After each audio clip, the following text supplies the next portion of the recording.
Good morning. आप सभी को आवाज आ रही मेरी? बताओ।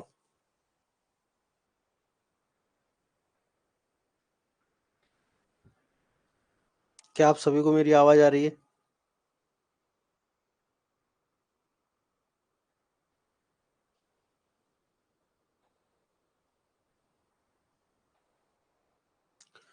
बताएं भाई। ओम चौहान, मुस्कान राय, विशाल राय, मंगलदीप, चंदेल, रेखा, पूजा, नितिन, संदीप ठाकुर। Good morning. क्या आप सभी को आवाज आ रही है मेरी? बताएं।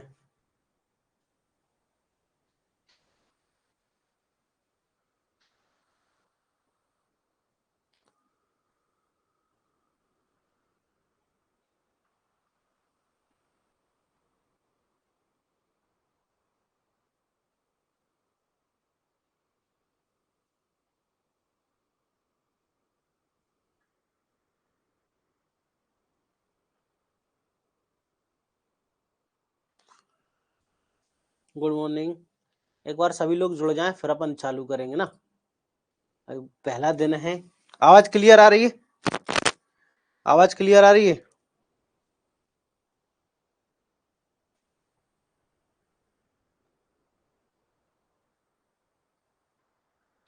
क्या आप सभी को मेरी आवाज क्लियर आ रही है? बताएं।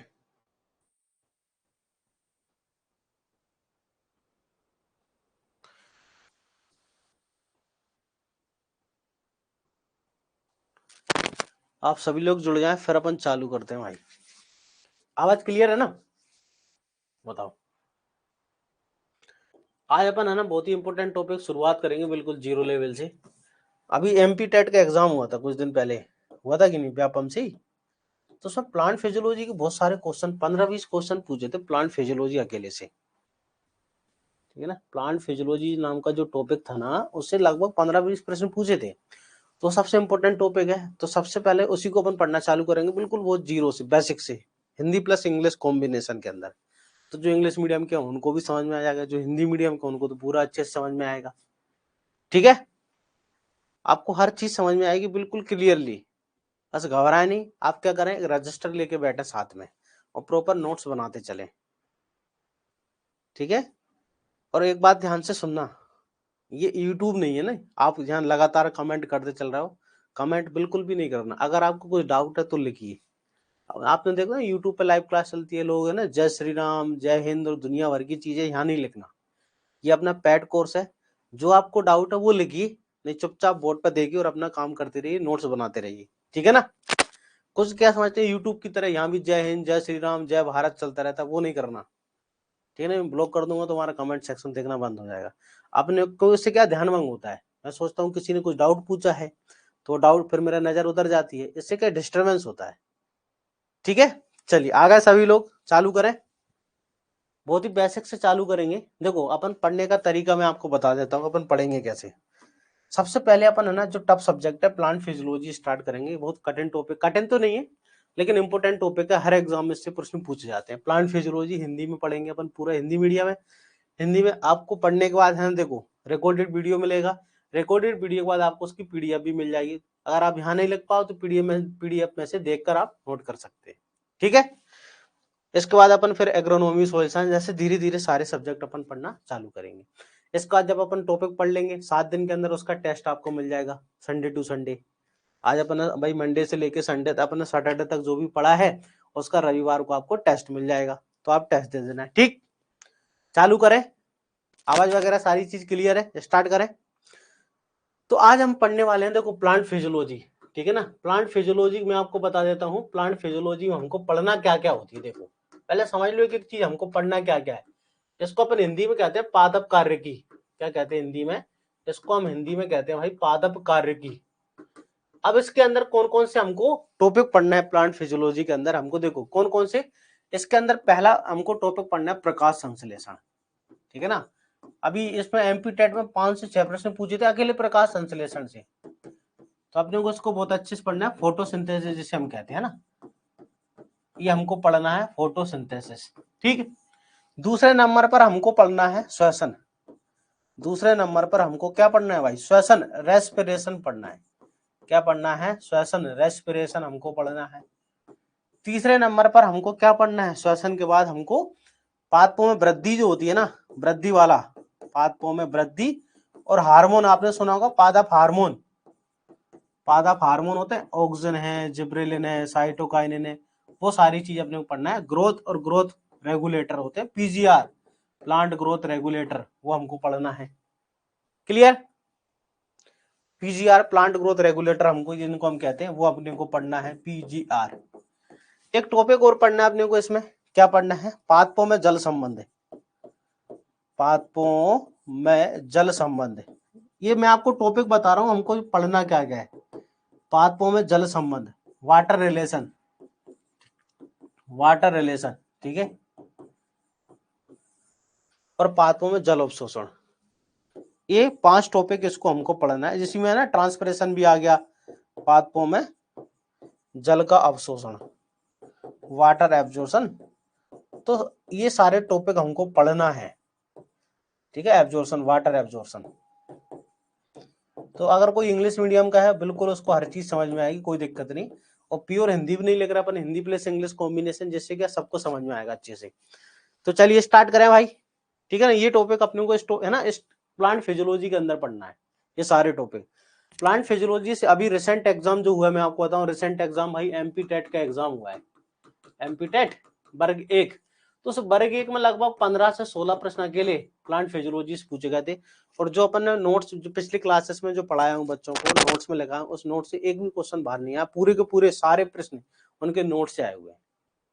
चलिए पढ़े आगे। तो आज हम बात करने वाले हैं प्रकाश संश्लेषण की। किसकी बात करेंगे हम, प्रकाश संश्लेषण, पहले नंबर का, ठीक है। चलिए, तो पहला टॉपिक भाई अपन क्या पढ़ने वाले, प्रकाश संश्लेषण। अब ध्यान से सुनते चलना, एक एक चीज है ना, हर चीज बहुत अच्छे से आपको समझ में आएगी। प्रकाश संश्लेषण मतलब फोटोसिंथेसिस क्या होता है, ठीक है ना, प्रकाश संश्लेषण या फोटोसिंथेसिस क्या होता है। देखो, प्रकाश संश्लेषण या फोटोसिंथेसिस समझना क्या होता है। आप सभी ने बचपन से आज तक एक अभिक्रिया पढ़ते आ रहे होंगे, क्या आप पढ़ते आ रहे होंगे, 6CO2 प्लस 12H2O, हाँ या ना, ये अभिक्रिया आप बचपन से ही पढ़ते आ रहे होंगे। फिर यहाँ पर C6H12O6 plus 6O2 plus 6H2O, हाँ या ना। आप ये अभिक्रिया बचपन से छठी क्लास से पढ़ते आ रहे होंगे, प्रकाश संश्लेषण छठी क्लास से चालू हो जाता है। ये जो अभिक्रिया है, ये प्रकाश संश्लेषण है। अब समझते देखो, यहाँ पर लाइट, प्रकाश मतलब लाइट और क्लोरोफिल, ठीक है ना, लाइट और क्लोरोफिल जो होता है, इसकी प्रेजेंस में अभिक्रिया चलती है। अब देखो, प्रकाश संश्लेषण होता क्या है, ध्यान से सुनना, कि प्रकाश संश्लेषण एक जैव रासायनिक अभिक्रिया है, ठीक है। प्रकाश संश्लेषण क्या है, प्रकाश संश्लेषण एक जैव रासायनिक अभिक्रिया है। जैव रासायनिक क्यों कहते हैं, कि प्रकाश संश्लेषण जो होती है, फोटोसिंथेसिस, एक प्रकाश संश्लेषण एक जैव रासायनिक अभिक्रिया है। क्या है, जैव रासायनिक अभिक्रिया। अब मैं ये कह रहा हूं जैव रासायनिक अभिक्रिया, इसका मतलब क्या है, ध्यान से सुनना। इसको अपन कहते हैं इंग्लिश में फोटोबायोकेमिकल रिएक्शन है। क्या है, फोटोबायोकेमिकल। देखो, प्रकाश संश्लेषण में होता क्या है, बोला सर ये जो कार्बन डाइऑक्साइड है और ये जल है, ये दोनों कार्बन डाइऑक्साइड और जल जो होते हैं ना, इन दोनों कहते हैं हम अकार्बनिक पदार्थ हैं। ये क्या है, ये दोनों अकार्बनिक पदार्थ हैं। कैसे हैं, ये दोनों अकार्बनिक पदार्थ है, हाँ या ना बताओ। ये दोनों क्या है, ये दोनों अकार्बनिक पदार्थ होते हैं, हाँ या ना बताओ। ये दोनों क्या पदार्थ होते हैं, अकार्बनिक पदार्थ, ठीक है। इंग्लिश में कहते हैं इनको हम इनऑर्गेनिक मटेरियल, ठीक है, इनऑर्गेनिक सब्सटेंस है।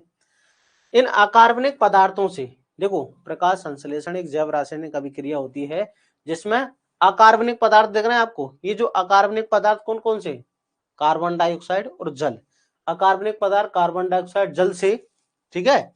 कार्बनिक पदार्थ, ये कौन है, कार्बनिक पदार्थ, ये होता है ग्लूकोज।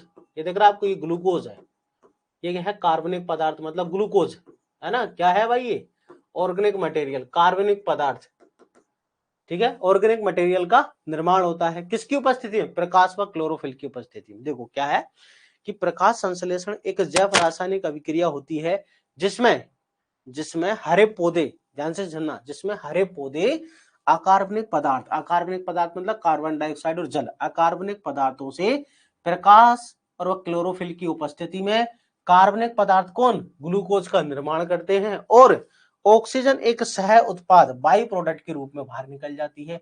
ऑक्सीजन जो होती है ना, एक बाई प्रोडक्ट होता है, सह उत्पाद। ऑक्सीजन क्या है?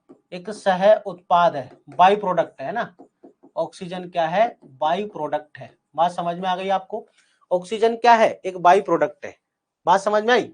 एक बार और मैं आपको बताता हूं डेफिनेशन। देखो, प्रकाश संश्लेषण एक जैव रासायनिक, मैंने अभी यहां पर लिखा था ना जैव रासायनिक अभिक्रिया। जैव रासायनिक का मतलब होता है फोटो बायोकेमिकल रिएक्शन। जैव रासायनिक शब्द का मतलब क्या है? देखो, अभी डेफिनेशन अपन लिखेंगे। जैव रासायनिक शब्द का मतलब क्या होता है? देखो, जैव रासायनिक लिखा ना कि प्रकाश संश्लेषण एक जैव रासायनिक अभिक्रिया है। जैव मतलब होता है बायो, ठीक है ना। प्रकाश जैव रासायनिक, प्रकाश संश्लेषण एक प्रकाश जैव रासायनिक अभिक्रिया है। जैव शब्द का मतलब होता है बायो, बायो मतलब होता है जीवित। भाई बायो का मतलब होता है लिविंग, जीवित चीज। और रासायनिक मतलब केमिकल पदार्थ, हाँ या ना, केमिकल। देखो यहाँ पर क्या केमिकल पदार्थ बन रहा है? ग्लूकोज एक केमिकल पदार्थ है। ये अभिक्रिया जो है प्रकाश की उपस्थिति में चल रही है, जीवित पात्रों में ही चलती है और इसमें रासायनिक पदार्थों का निर्माण होता है। इसलिए इस अभिक्रिया को हम फोटो बायोकेमिकल रिएक्शन कहते हैं। ठीक है, डेफिनेशन लेके आप देखो, इसकी डेफिनेशन अपन लिखते हैं। प्रकाश संश्लेषण की परिभाषा, फिर अपन वापस आते हैं जी रिएक्शन पर। पहले हम डेफिनेशन लिखते हैं। क्या है कि प्रकाश संश्लेषण एक, आप साथ में नोट करते चलना, प्रकाश संश्लेषण एक, प्रकाश संश्लेषण एक जैव रासायनिक, प्रकाश जैव रासायनिक अभिक्रिया है। प्रकाश जैव रासायनिक अभिक्रिया है। प्रकाश जैव रासायनिक अभिक्रिया, प्रकाश संश्लेषण एक जैव रासायनिक अभिक्रिया है। बात समझ में आ गई? क्या है? अभिक्रिया है। प्रकाश संश्लेषण एक प्रकाश जैव रासायनिक अभिक्रिया है जिसमें हरे पौधे, जिसमें हरे पौधे, ठीक है, हरे पौधे अकार्बनिक पदार्थों से, किससे? अकार्बनिक पदार्थ। अकार्बनिक पदार्थ कौन है भाई? अकार्बनिक पदार्थ। अकार्बनिक पदार्थ कौन कौन होते हैं? CO2 व जल, ठीक है ना। अकार्बनिक पदार्थ कौन है? कार्बन डाइऑक्साइड और जल है। तो अकार्बनिक पदार्थ CO2 व जल से, अकार्बनिक पदार्थों से प्रकाश व क्लोरोफिल की उपस्थिति में, प्रकाश व क्लोरोफिल की उपस्थिति में, क्लोरोफिल की उपस्थिति में, क्लोरोफिल की उपस्थिति में, प्रकाश व क्लोरोफिल की उपस्थिति में कार्बनिक पदार्थों का, ऑर्गेनिक मटेरियल, कार्बनिक पदार्थों का निर्माण करते हैं। कार्बनिक पदार्थों का निर्माण करते हैं। क्या करते हैं भाई? निर्माण करते हैं। कार्बनिक पदार्थ कौन? तो कार्बनिक पदार्थ के ब्रैकेट में लिख सकते हैं आप कार्बोहाइड्रेट या ग्लूकोज, है ना। कार्बनिक पदार्थ में कौन? कार्बोहाइड्रेट लिख लो। कार्बनिक पदार्थ में कौन? कार्बोहाइड्रेट या ग्लूकोज का निर्माण करते हैं। और ऑक्सीजन और ऑक्सीजन जो है एक सह उत्पाद के रूप में, एक सह उत्पाद, बाई प्रोडक्ट, सह उत्पाद मींस बाई प्रोडक्ट के रूप में बाहर निकल जाती है। ऑक्सीजन एक सह उत्पाद के रूप में, बाई प्रोडक्ट के रूप में क्या होती है? के रूप में बाहर निकलती है, बाहर निकलती है। क्लियर है? ऑक्सीजन जो है एक सह उत्पाद के रूप में बाहर निकलती है। क्या आपको डेफिनेशन समझ में आई भाई सभी को?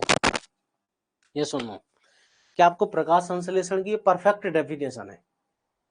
आपको डेफिनेशन समझ में आई? देखो, अभी अपन ने पूरी यही पढ़ी थी रिएक्शन। देखो, प्रकाश संश्लेषण में क्या होता है? कार्बन डाइऑक्साइड और जल आते हैं, उनसे कार्बोहाइड्रेट या ग्लूकोज का निर्माण होता है। किसकी उपस्थिति में? लाइट और क्लोरोफिल की उपस्थिति में। और ऑक्सीजन एक बाई प्रोडक्ट के रूप में बाहर निकल जाती है। इस अभिक्रिया को हम क्या कहते हैं? प्रकाश संश्लेषण कहते हैं। समझ में आया सभी को? हाँ या ना, बताओ। क्या आपको डेफिनेशन समझ में आई? प्रकाश संश्लेषण एक प्रकाश जैव रासायनिक अभिक्रिया होती है जिसमें हरे पौधे, प्रकाश, हरे पौधे याद रखना, हरे पौधे, ठीक है, अकार्बनिक पदार्थ अपना CO2 और जल से प्रकाश व क्लोरोफिल की उपस्थिति में कार्बनिक पदार्थ जैसे कार्बोहाइड्रेट का निर्माण करते हैं और ऑक्सीजन एक बाई प्रोडक्ट के रूप में बाहर निकल जाती है। इस अभिक्रिया को क्या कहते हैं? हम इस अभिक्रिया को हम प्रकाश संश्लेषण कहते हैं। क्लियर है सभी को? सभी ने नोट कर ली होगी, साथ में नोट करते चलना भैया।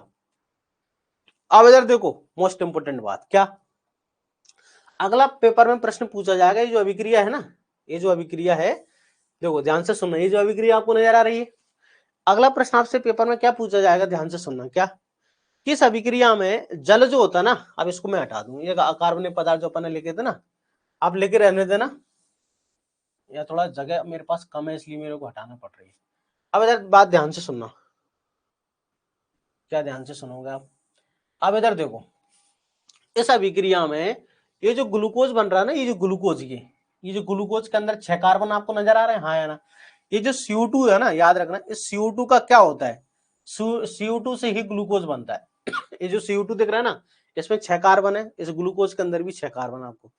तो आपसे पूछेंगे प्रकाश संश्लेषण की अभिक्रिया में भाई CO2 का क्या होता है, प्रकाश संश्लेषण की जो अभिक्रिया होती है ना, उसमें CO2 का क्या होता है। तो याद रखेंगे CO2 का क्या होता है, अपचयन, रिडक्शन। CO2 का क्या होता है, याद रखेंगे, अब ये मोस्ट इंपोर्टेंट है। CO2 का क्या होता है, अपचयन होता है, रिडक्शन। ठीक है, प्रकाश संश्लेषण की अभिक्रिया में CO2 का क्या होता है, अपचयन होता है।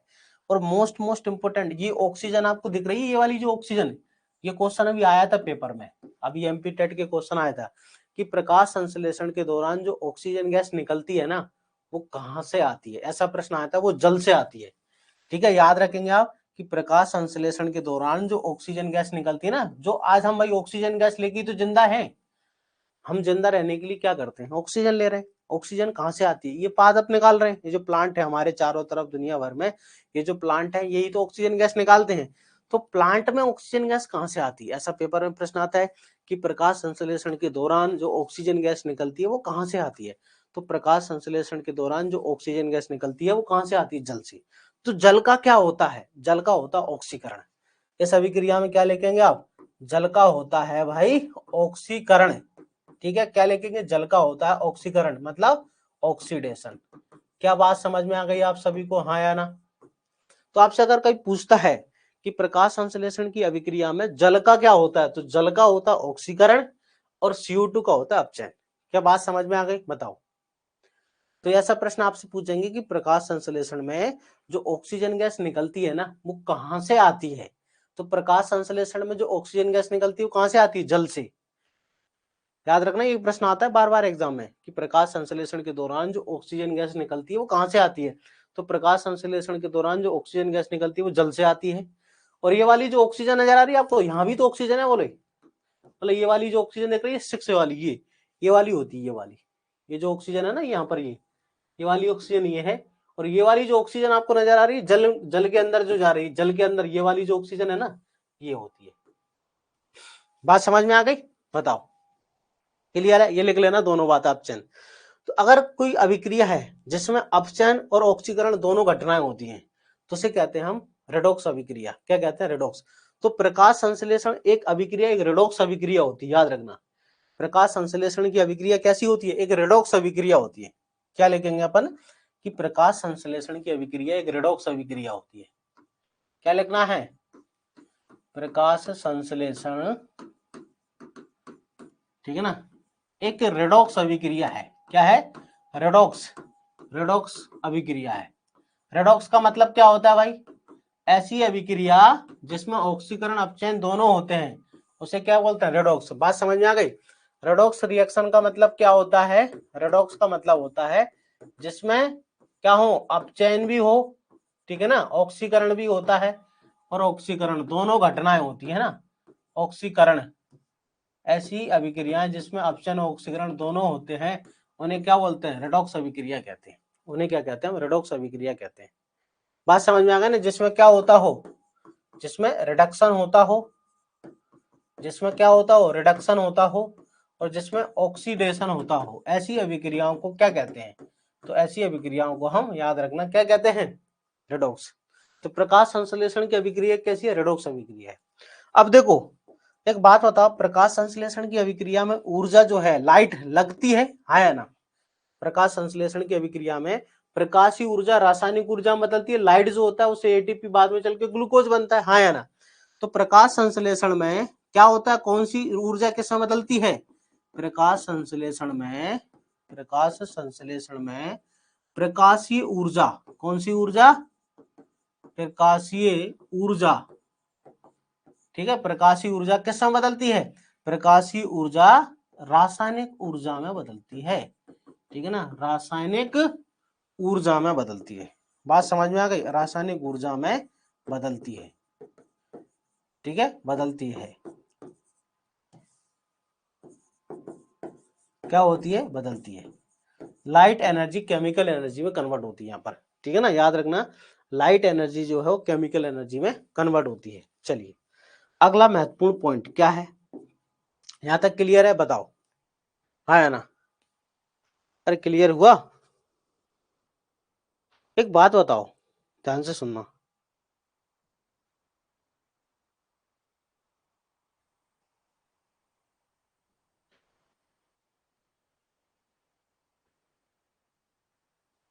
एक बात ध्यान से सुनना, सभी लोग जुड़ गए ना? जिन लोगों को पहले मैसेज नहीं आ रहा था सभी लोग जुड़ गए? रश्मि, किसी का मैसेज आया था, रश्मि त्रिवेदी,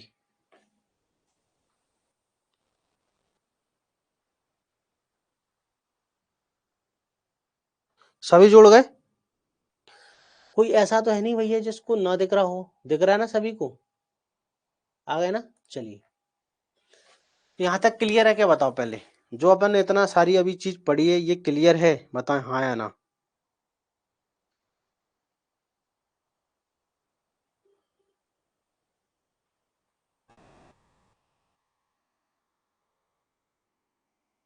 क्या क्लियर है पहले ये बताएं?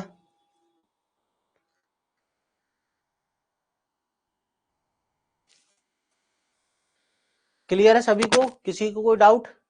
किसी भी हिंदी मीडियम वाले स्टूडेंट को कोई डाउट है क्या? बताओ, नहीं है ना? क्या किसी हिंदी मीडियम वाले स्टूडेंट को कोई डाउट है? नहीं होगा। अब इधर देखिए, ध्यान से सुनना, एक बात बताओ मेरे को कि प्रकाश संश्लेषण की अभिक्रिया में ऊर्जा लगती है या निकलती है? एक बात बताओ, प्रकाश संश्लेषण की अभिक्रिया में ऊर्जा लगती है या निकलती है? बताएं। ठीक है, तो थोड़ा स्क्रीन को छोटा कर लो ना, फुल करने की जरूरत क्या है? नहीं कटेगी फिर।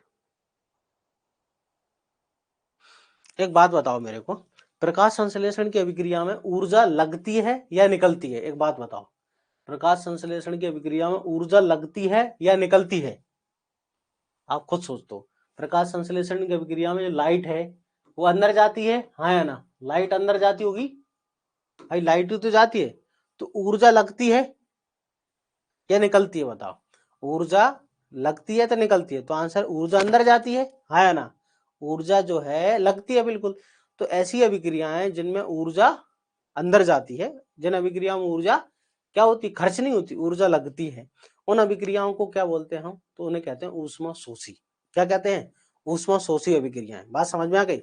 ऐसे देखो भाई, ये प्रकाश की उपस्थिति में हो रही है ना, तो लाइट अंदर जा रही है भाई, ये जो प्रकाशीय ऊर्जा है ना, प्रकाशीय ऊर्जा, ठीक है, प्रकाशीय ऊर्जा जो है अंदर जा रही है, तभी तो रिएक्शन चल रही है, बिल्कुल। तो प्रकाशीय ऊर्जा जब अंदर जाती है तभी, तो ऐसी अभिक्रियाएं जिनमें ऊर्जा लगती है तो उन्हें क्या बोलते हैं हम? उन्हें कहते हैं एंडोथर्मिक। क्या बोलते हैं? एंडोथर्मिक। तो प्रकाश संश्लेषण की अभिक्रिया कैसी है अभी देख लेंगे, एंडोथर्मिक मतलब ऊष्मा शोषी। और साथ साथ में यहाँ पर ग्लूकोज का निर्माण होता है, अभी हमने देखा था ग्लूकोज का निर्माण हो रहा था, हाँ या ना? देखो अभी देखो आप यहाँ पर ग्लूकोज का निर्माण हो रहा है, या सुन लो, ये ग्लूकोज है, ये क्या है? ग्लूकोज ही तो है, कार्बोहाइड्रेट या ग्लूकोज है ना? ग्लूकोज एक कार्बोहाइड्रेट होता है, ठीक है, ग्लूकोज क्या होता है? एक कार्बोहाइड्रेट होता है, समझना बात को। ग्लूकोज क्या है? एक कार्बोहाइड्रेट है। ग्लूकोज क्या है? एक कार्बोहाइड्रेट है। ग्लूकोज क्या होता है? एक कार्बोहाइड्रेट होता है। क्लियर? चलिए बात को समझना, ग्लूकोज क्या है? कार्बोहाइड्रेट होता है। तो यहाँ पर बन रहा है, तो जिन अभिक्रियाओं में किसी भी चीज का निर्माण होता है, पदार्थों का निर्माण, जिन अभिक्रियाओं में पदार्थों का निर्माण होता है, उन अभिक्रियाओं को हम एनाबोलिक कहते हैं, निर्माणकारी अभिक्रियाएं। तो प्रकाश संश्लेषण की अभिक्रिया क्या होगी? बताओ। ठीक है, प्रकाश संश्लेषण की जो अभिक्रिया है क्या है? प्रकाश संश्लेषण की जो अभिक्रिया है क्या है? प्रकाश संश्लेषण की अभिक्रिया कैसी है? बताओ, प्रकाश संश्लेषण की जो अभिक्रिया है वो कैसी है? मतलब सर प्रकाश संश्लेषण की अभिक्रिया जो होती है ना, एक तो एनाबोलिक होती है, याद रखना ये भाई मोस्ट इंपोर्टेंट है। एनाबोलिक ही पेपर में आएगा, हिंदी में भी इस प्रकार से लिखा होगा, एनाबोलिक, ठीक है ना, हिंदी में ऐसा लिखा आएगा। एनाबोलिक शब्द का मैं तो बता दिया आपको, निर्माणकारी अभिक्रियाएं, तथा क्या है? एंडोथर्मिक, ऊष्मा शोषी। एंडोथर्मिक है, क्या बात समझ में आ गई? क्या है? एंडोथर्मिक मतलब ऊष्मा शोषी। क्या है भाई, ऊष्मा शोषी।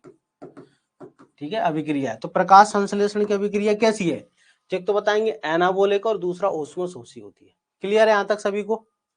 प्रकाश संश्लेषण की अभिक्रिया में क्या होता है, प्रकाश संश्लेषण की अभिक्रिया में एनाबोलिक और एंडोथर्मिक है। क्लियर, प्रकाश संश्लेषण की अभिक्रिया कैसी है, तो आंसर है एनाबोलिक और एंडोथर्मिक, मतलब एनाबोलिक और ऊष्मा शोषी होती है, और साथ साथ में रेडॉक्स होती है। तो ये क्वेश्चन एग्जाम में आता है कि प्रकाश संश्लेषण की अभिक्रिया क्या है, रेडॉक्स है, एनाबोलिक है, एंडोथर्मिक है।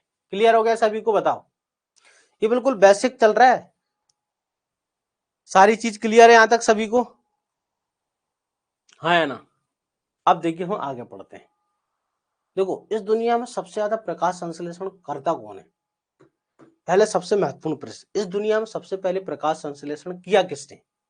सबसे महत्वपूर्ण बात है कि इस दुनिया में सबसे पहले आया होगा कोई, उसने प्रकाश संश्लेषण किया होगा।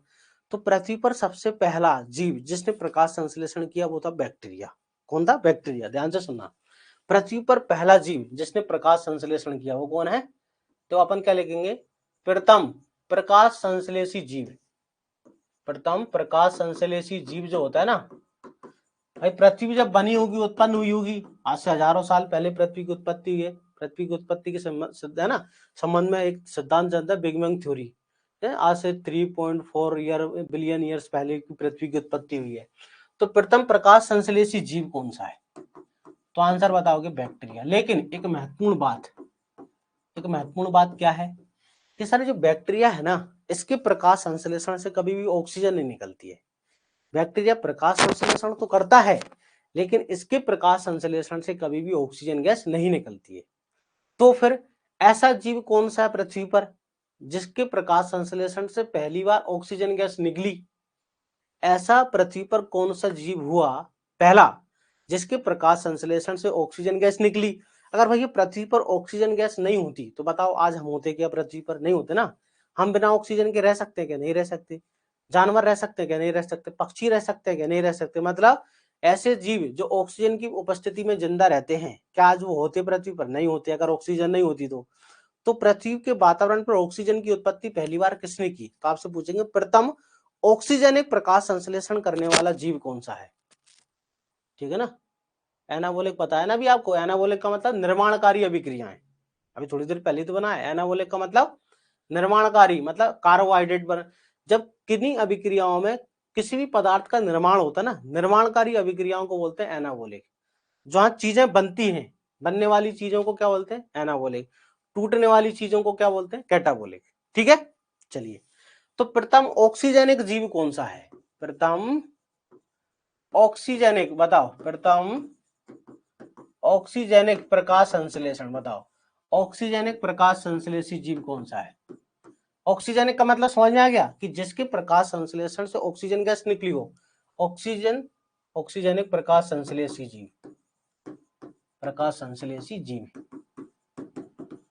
ठीक है, प्रथम ऑक्सीजनिक प्रकाश संश्लेषी जीव कौन सा है, तो प्रथम ऑक्सीजनिक प्रकाश संश्लेषी जीव याद रखेंगे आप कौन है, साइनोबैक्टीरिया। कौन है भाई, याद रखना, साइनोबैक्टीरिया। जानते हो आप, साइनोबैक्टीरिया नाम सुना है आपने, साइनोबैक्टीरिया। साइनोबैक्टीरिया कहो या फिर कहो आप, ठीक है ना, नील हरित शैवाल।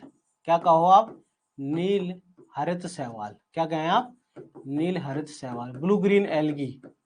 तो ब्लू ग्रीन एल्गी जो होती है ना, नील हरित शैवाल। ठीक है, ब्लू ग्रीन एल्गी जो होती है नील हरित शैवाल,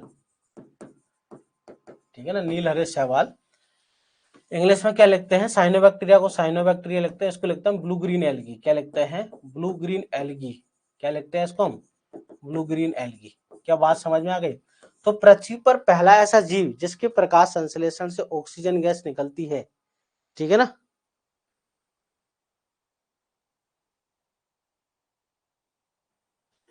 बात समझ में आ गई। पृथ्वी पर पहला ऐसा जीव जिसके प्रकाश संश्लेषण ऑक्सीजन गैस निकली, तो उसको बोलते हैं प्रथम ऑक्सीजन एक प्रकाश संश्लेषण, या ऐसा प्रकाश संश्लेषण जिससे ऑक्सीजन गैस निकली। तो ऐसा जीव कौन सा है, तो साइनोबैक्टीरिया कहो, नील हरित शैवाल कहो, या ब्लू ग्रीन एल्गी कहो, एक ही बात है।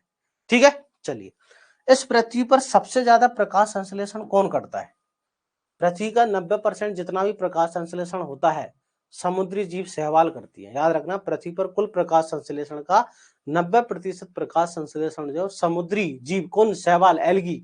देखो पृथ्वी जो है ना, पृथ्वी के 70% भाग पर पानी भरा हुआ है, 30% भाग ही खाली है जिस पर पूरी दुनिया रहती है। 7 महाद्वीप जो है ना, जो 7 महाद्वीप है, एशिया है, अफ्रीका है, यूरोप है, अटलांटिक है, जितने भी नॉर्थ अमेरिका, साउथ अमेरिका, जितने भी 7 महाद्वीप हैं, वो 30% भाग पर है, 70% भाग पर पृथ्वी पर पानी भरा हुआ है। अब पृथ्वी के 70% भाग पर पानी भरा है, मतलब समुद्र है, तो उनमें समुद्र में क्या है, एल्गी। सबसे ज्यादा क्या है, एल्गी या शैवाल है। तो सबसे ज्यादा प्रकाश संश्लेषण दुनिया में कौन करता है, शैवाल। ठीक है ना। पृथ्वी के कुल प्रकाश संश्लेषण का, ये एग्जाम में पूछते हैं, याद रखना। ठीक है ना। पृथ्वी के कुल प्रकाश संश्लेषण का, कुल प्रकाश संश्लेषण का, कुल प्रकाश संश्लेषण का, प्रकाश संश्लेषण का 90% कौन करता है, महासागरीय, महासागर मतलब समझते हो ना, समुद्र, महासागरीय शैवाल करती हैं। कौन करता है, महासागरीय शैवाल करती हैं। क्लियर है भाई सभी को, हाँ है ना। पृथ्वी पर जितना भी प्रकाश संश्लेषण होता है उस पर 90% कौन करता है, महासागरीय शैवाल, एल्गी। ठीक है। तथा 10% स्थलीय पादप, तथा 10% कौन करता है, स्थलीय पादप, जो पृथ्वी पर पाए जाते हैं। अरे हमारे चारों तरफ जो प्लांट है, हमारे गांव में जो जंगल है, स्थलीय पादप है कि नहीं, जो धरती पर पाए जाते हैं, वो करते हैं 10%। बाकी 90% कौन करता है, तो महासागरीय शैवाल। याद रखना, पृथ्वी के कुल प्रकाश संश्लेषण का टोटल फोटोसिंथेसिस का 90% जो होते हैं, हमारी जो समुद्र के अंदर पाई जाने वाली एल्गी होती है वो करती है। क्लियर यहां तक सभी को? क्या किसी को कोई डाउट है इसमें? क्या किसी को कोई डाउट है भाई, बताओ। क्लियर है यहां तक सभी को, सारी चीज क्लियर? ऋतुराज गहलोत, मंगलदीप चंदेल, सत्येंद्र सिंह, रविंद्र, रेप सिंह वासकले, भारत, रजनी सरोडे, ऋतु, सचिन कुमार साहू, दानेश, रश्मि, आशा, निखिल, राहुल कुमार सोलंकी, संतोष बघेल, ऋतिक गर्ग, आकाश, संगीता, कमलेश, योगेश, पूजा, विपिन, शिवम, रश्मि, संदीप, रोहित, नितिन, पूजा, रेखा, विशाल, मुस्कान, ओम चौहान। क्या सभी को क्लियर है भाई? जितने भी स्टूडेंट है सभी को क्लियर है सारी चीज? कोई है ना, दिक्कत तो नहीं आ रही? चलिए, ऐसा कोई प्लांट है, ऐसा कोई पादप जो प्रकाश संश्लेषण नहीं करता हो, ऐसा कोई पादप, ऐसा कोई प्लांट है जो प्रकाश संश्लेषण नहीं करता? तो आंसर अमरबेल, प्रकाश संश्लेषण नहीं करती। याद रखना, कसकोटा जो होता है ना, अमरबेल प्रकाश संश्लेषण नहीं करती है। याद क्या रखेंगे आप, अमरबेल जो होती है, अमरबेल, ठीक है ना, अमरबेल मीन्स कसकोटा, ठीक है, प्रकाश संश्लेषण नहीं करती है, प्रकाश संश्लेषण नहीं करती है। ठीक है ना, प्रकाश संश्लेषण नहीं करती है। अमरबेल के साथ साथ में एक चीज और लिख लेना आप, शैवाल, वो जानते हो आप, कवक, फफूंद जानते हैं ना, फफूंद, फंजाई, फंगस जिसे अपन कहते हैं, फफूंद, कवक। ठीक है ना, अमरबेल व कवक प्रकाश संश्लेषण नहीं करती है। ठीक है ना, प्रकाश संश्लेषण नहीं करती है, प्रकाश संश्लेषण नहीं करती है। क्लियर भाई, ये प्रकाश संश्लेषण दोनों नहीं करते। कौन कौन नहीं करते, अमरबेल नहीं करता और कवक नहीं करती। ऐसा कोई जीव जो प्रकाश संश्लेषण करता हो, देखो सामान्य तौर पर क्या हम प्रकाश संश्लेषण करते हैं क्या? नहीं। क्यों नहीं करते? क्या जंतु कोशिका प्रकाश संश्लेषण करती है? नहीं करती। क्यों? क्योंकि जंतु कोशिका में क्लोरोप्लास्ट अनुपस्थित होता है, हाँ या ना। क्या जंतु कोशिका, तो अपन लिख सकते हैं कि जंतु कोशिका में एनिमल सेल होती है कि नहीं, तो वो तो बिल्कुल बहुत बेसिक बात है कि जंतु कोशिका में प्रकाश संश्लेषण अनुपस्थित होता है। प्रकाश संश्लेषण क्या होता है बताओ, अनुपस्थित, हाँ या ना। प्रकाश संश्लेषण अनुपस्थित होता है। जंतु कोशिका में क्या होता है बताओ, बोले सर प्रकाश संश्लेषण अनुपस्थित। क्यों? क्योंकि क्लोरोप्लास्ट नहीं होता भाई। हमारे शरीर के अंदर कहीं क्लोरोप्लास्ट है क्या? किसी जंतु कोशिका में, गाय, भैंस, बैल, बकरी, कोई भी जंतु कोशिका है, पक्षी है, उसमें क्लोरोप्लास्ट होता ही नहीं है। जब जंतुओं में क्लोरोप्लास्ट नहीं होता तो बताओ, बिना क्लोरोप्लास्ट के कभी प्रकाश संश्लेषण हो नहीं सकता, बिल्कुल नहीं हो सकता।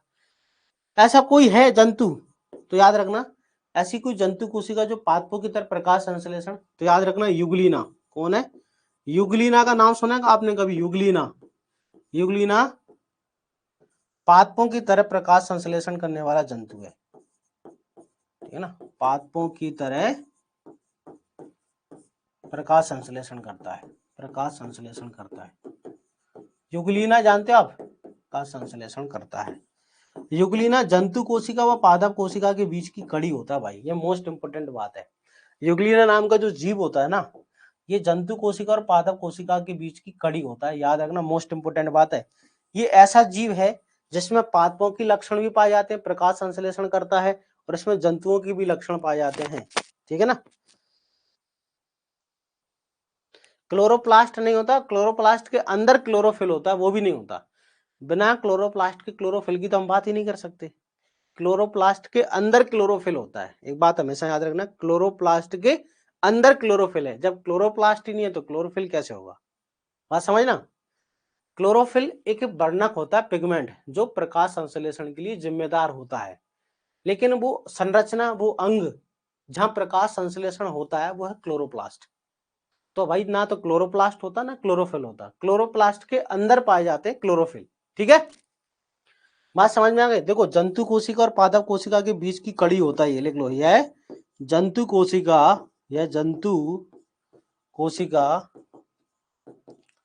व पादप कोशिका के बीच की कड़ी होता है, पादप कोशिका के बीच की कड़ी होता है भाई, के बीच की कड़ी होता है। अरे मैडम बार बार फोन कर रही, पता नहीं इनको लिंक नहीं दिख रही क्या है।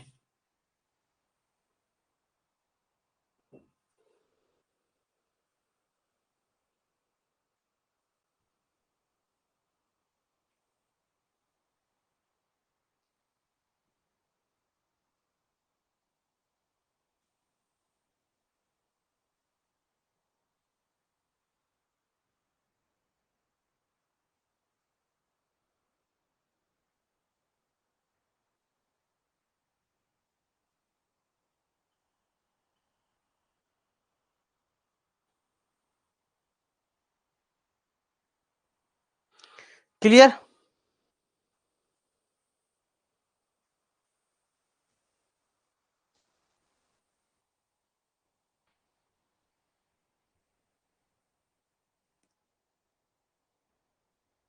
यहां तक क्लियर है क्या, बताएं। किसी किसी को पता है कुछ।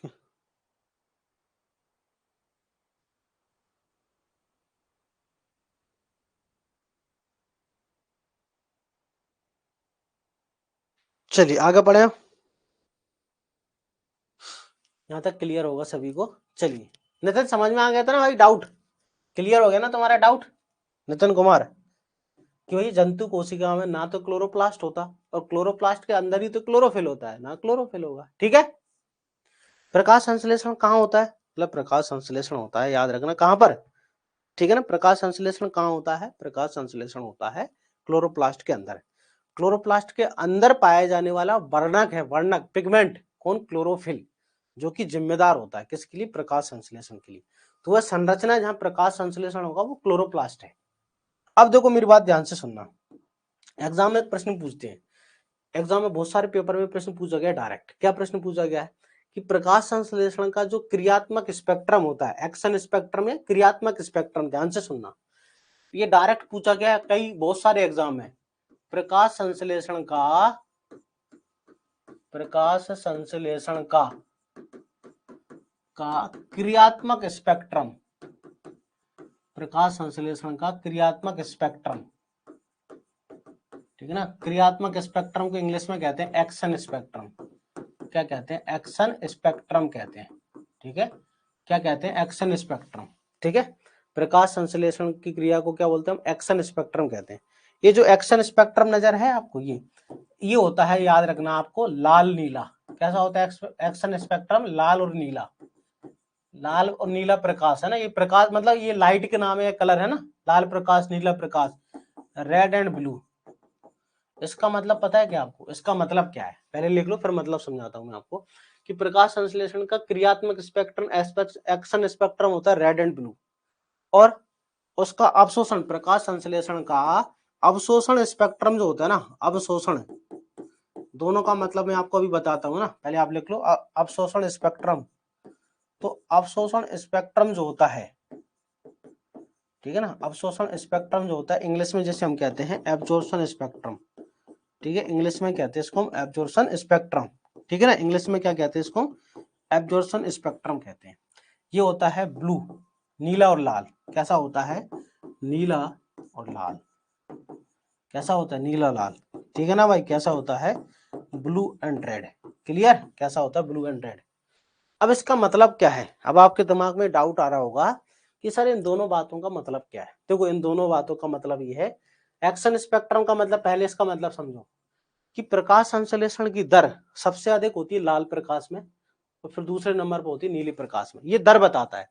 क्रियात्मक स्पेक्ट्रम का मतलब होता है प्रकाश संश्लेषण की दर, कि प्रकाश संश्लेषण की दर जो होती है लाल प्रकाश में ज्यादा होती है, दूसरे नंबर पर है ना नीला। नीले का मतलब यह नहीं कि सबसे कम है, सबसे कम तो होती है हरे प्रकाश में। प्रकाश संश्लेषण की दर जो होती है ना, पहले नंबर पर होती है लाल प्रकाश में, दूसरे नंबर पर होती है नीले प्रकाश में। अवशोषण का मतलब होता है कि जो क्लोरोफिल अणु होता है ना, क्लोरोफिल अणु वो सबसे ज्यादा नीले प्रकाश को अवशोषित करता है, दूसरे नंबर पर लाल को।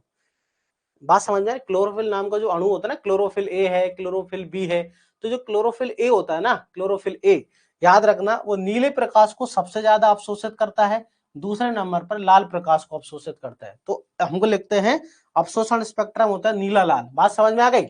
अवशोषण का मतलब कि क्लोरोफिल अणु जो होता है ना, किस प्रकाश को सबसे ज्यादा अवशोषित, भाई प्रकाश आएगा सतरंगी प्रकाश है ना, सतरंगी अलग अलग कलर होते हैं भाई, लाल प्रकाश है, नीला है, हरा है, गुलाबी, लाल, अलग अलग प्रकार होते कि नहीं, आपने पढ़ा होगा विबग्योर नाम से, कभी बचपन में पढ़ा हो तुमने, ठीक है। तो सबसे ज्यादा क्लोरोफिल जो होता है सबसे ज्यादा नीले प्रकाश को अवशोषित करता है, दूसरे नंबर पर लाल को करता है। लेकिन प्रकाश संश्लेषण की दर सबसे ज्यादा किसमें होती है, लाल में, दूसरे नंबर पर नीले में। क्या बात समझ में आ गई, ये वाली बात, ठीक है। तो ये डायरेक्ट याद रखना आपको, क्या सीधा सीधा प्रश्न आएगा कुछ भी, है ना, क्या आएगा कि प्रकाश संश्लेषण की क्रिया का एक्शन स्पेक्ट्रम कैसा होता है, लाल नीला। प्रकाश संश्लेषण में अवशोषण स्पेक्ट्रम कैसा होता है, नीला और लाल होता है, बस इतना अंतर है। क्लियर है यहां तक सभी को, बताओ यस और नो, क्या क्लियर है यहां तक।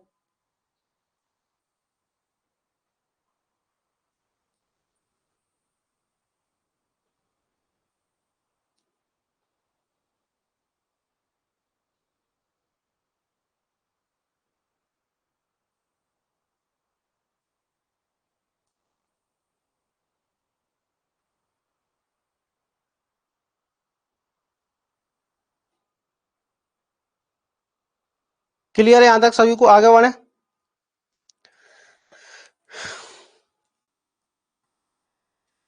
चलिए आगे बढ़ते हैं ना। अगला पॉइंट देखो, अगला पॉइंट क्या है, समझना बात को, प्रकाश संश्लेषण के बारे में। तो अपन ये लग सकते हैं कि प्रकाश संश्लेषण की दर जो होती है ना अधिकतम, ठीक है ना, बात समझना, प्रकाश संश्लेषण की दर जो होती है मैक्सिमम तो होती है लाल प्रकाश में, मिनिमम होती है हरे प्रकाश में। प्रकाश संश्लेषण की दर जो होती है ना, प्रकाश संश्लेषण की दर, तो प्रकाश संश्लेषण की दर है ना मैक्सिमम किसमें होती है, अधिकतम, मैक्सिमम है ना, या अधिकतम, अधिकतम किसमें होती है, अधिकतम होती है लाल प्रकाश में, किसमें, लाल प्रकाश में, ठीक है ना। एक क्वेश्चन पूछा जाएगा, अगर कभी पेपर में हाईएस्ट लगा है ना, हाईएस्ट सर्वाधिक, अगर ये पूछ लिया पेपर में कि प्रकाश संश्लेषण की दर हाईएस्ट किसमें होती है, हाईएस्ट वो वैल्यू होती है जो मैक्सिमम से भी ज्यादा मानी जाती है, इसको लिखता है सर्वाधिक, हाईएस्ट, ठीक है ना। ये होती है सफेद रंग में, व्हाइट रंग का अगर प्रकाश है ना तो उसमें सफेद रंग अगर कभी है तो फिर वो आंसर आता है सफेद रंग का प्रकाश। लेकिन प्रकाश संश्लेषण की दर न्यूनतम किसमें होती है, न्यूनतम, न्यूनतम दर जो होती है वो होती है हरे रंग के प्रकाश में, ठीक है। याद रखना हमेशा प्रकाश संश्लेषण की दर जो होगी ना मिनिमम, मिनिमम किसमें होती है, हरे रंग में होती है, मिनिमम किसमें होती है, हरे रंग के अंदर, किसमें होगी, ग्रीन, ठीक है, हरे रंग के अंदर होती है। क्लियर, प्रकाश संश्लेषण की दर जो होती है, याद रखेंगे आप, प्रकाश संश्लेषण की दर जो होती है अधिकतम लाल प्रकाश में, सर्वाधिक सफेद रंग के प्रकाश में, और न्यूनतम होती है हरे रंग के प्रकाश। देखो जो कोई भी वस्तु होती है ना जिस रंग की होती है उस रंग को सबसे कम अवशोषित, देखो पत्ती होती है हरे रंग की, हाँ या ना, पत्ती कैसी होती है, हरे रंग की होती है। भाई पत्तियों का जो हरा रंग होता है वो किसके कारण होता है, एक बात बताओ, पत्तियों का जो हरा रंग होता है वो किसके कारण होता है, क्लोरोफिल। पत्तियां हरे कलर की क्यों दिखती है, क्योंकि क्लोरोफिल। तो जो वस्तु या जो चीज जिस रंग की होती है ना उस रंग के प्रकाश को सबसे कम अवशोषित करती है, तो ये हरे रंग है ना, तो हरे रंग को सबसे ज्यादा परावर्तित करेगी, आएगा टकरा कर वापस चला, आएगा टकरा के वापस चला जाएगा। जब अवशोषित ही नहीं होगा तो दर कैसे बढ़ेगी? तो याद रखना प्रकाश संश्लेषण की दर सबसे न्यूनतम होती है हरे प्रकाश में। ठीक है, क्या यहां तक बात समझ में आ गई? सारी चीज क्लियर है? अब हम आगे बढ़ते हैं। ठीक है ना, याद रखना सब एग्जाम में पूछे जाने वाले महत्वपूर्ण प्रश्न है जो एग्जाम में आपसे पूछे जाते हैं। अगला पॉइंट देखिए आप, क्या अभी हमने बात की थी कि प्रकाश संश्लेषण में जो ऑक्सीजन गैस निकलती है वो कहां से आती है? कमेंट सेक्शन में बताएं, प्रकाश संश्लेषण में जो ऑक्सीजन गैस निकलती है वो कहां से आती है? बताओ, प्रकाश संश्लेषण में जो ऑक्सीजन गैस निकलती है वो कहां से आती है? अभी मैंने आपको थोड़ी देर पहले आंसर बताया था कि प्रकाश संश्लेषण में जो ऑक्सीजन गैस निकलती है वो कहां से आती है? बताओ, अभी थोड़ी देर पहले हम बात किए थे ना, प्रकाश संश्लेषण में जो ऑक्सीजन गैस निकलती है वो कहां से आती है? आपको पहले नंबर पर रिएक्शन में बताया था मैं आपको कि प्रकाश संश्लेषण में निकलने वाली ऑक्सीजन जल से आती है। हमने बात की थी जल से आती है, वाटर से। ये बात दुनिया में सबसे पहले बताई किसने? ठीक है ना भाई, प्रकाश संश्लेषण में जो ऑक्सीजन गैस निकलती है वो कहां से आती है? जल से आती है। ये बात दुनिया में बताया कौन सबसे पहले?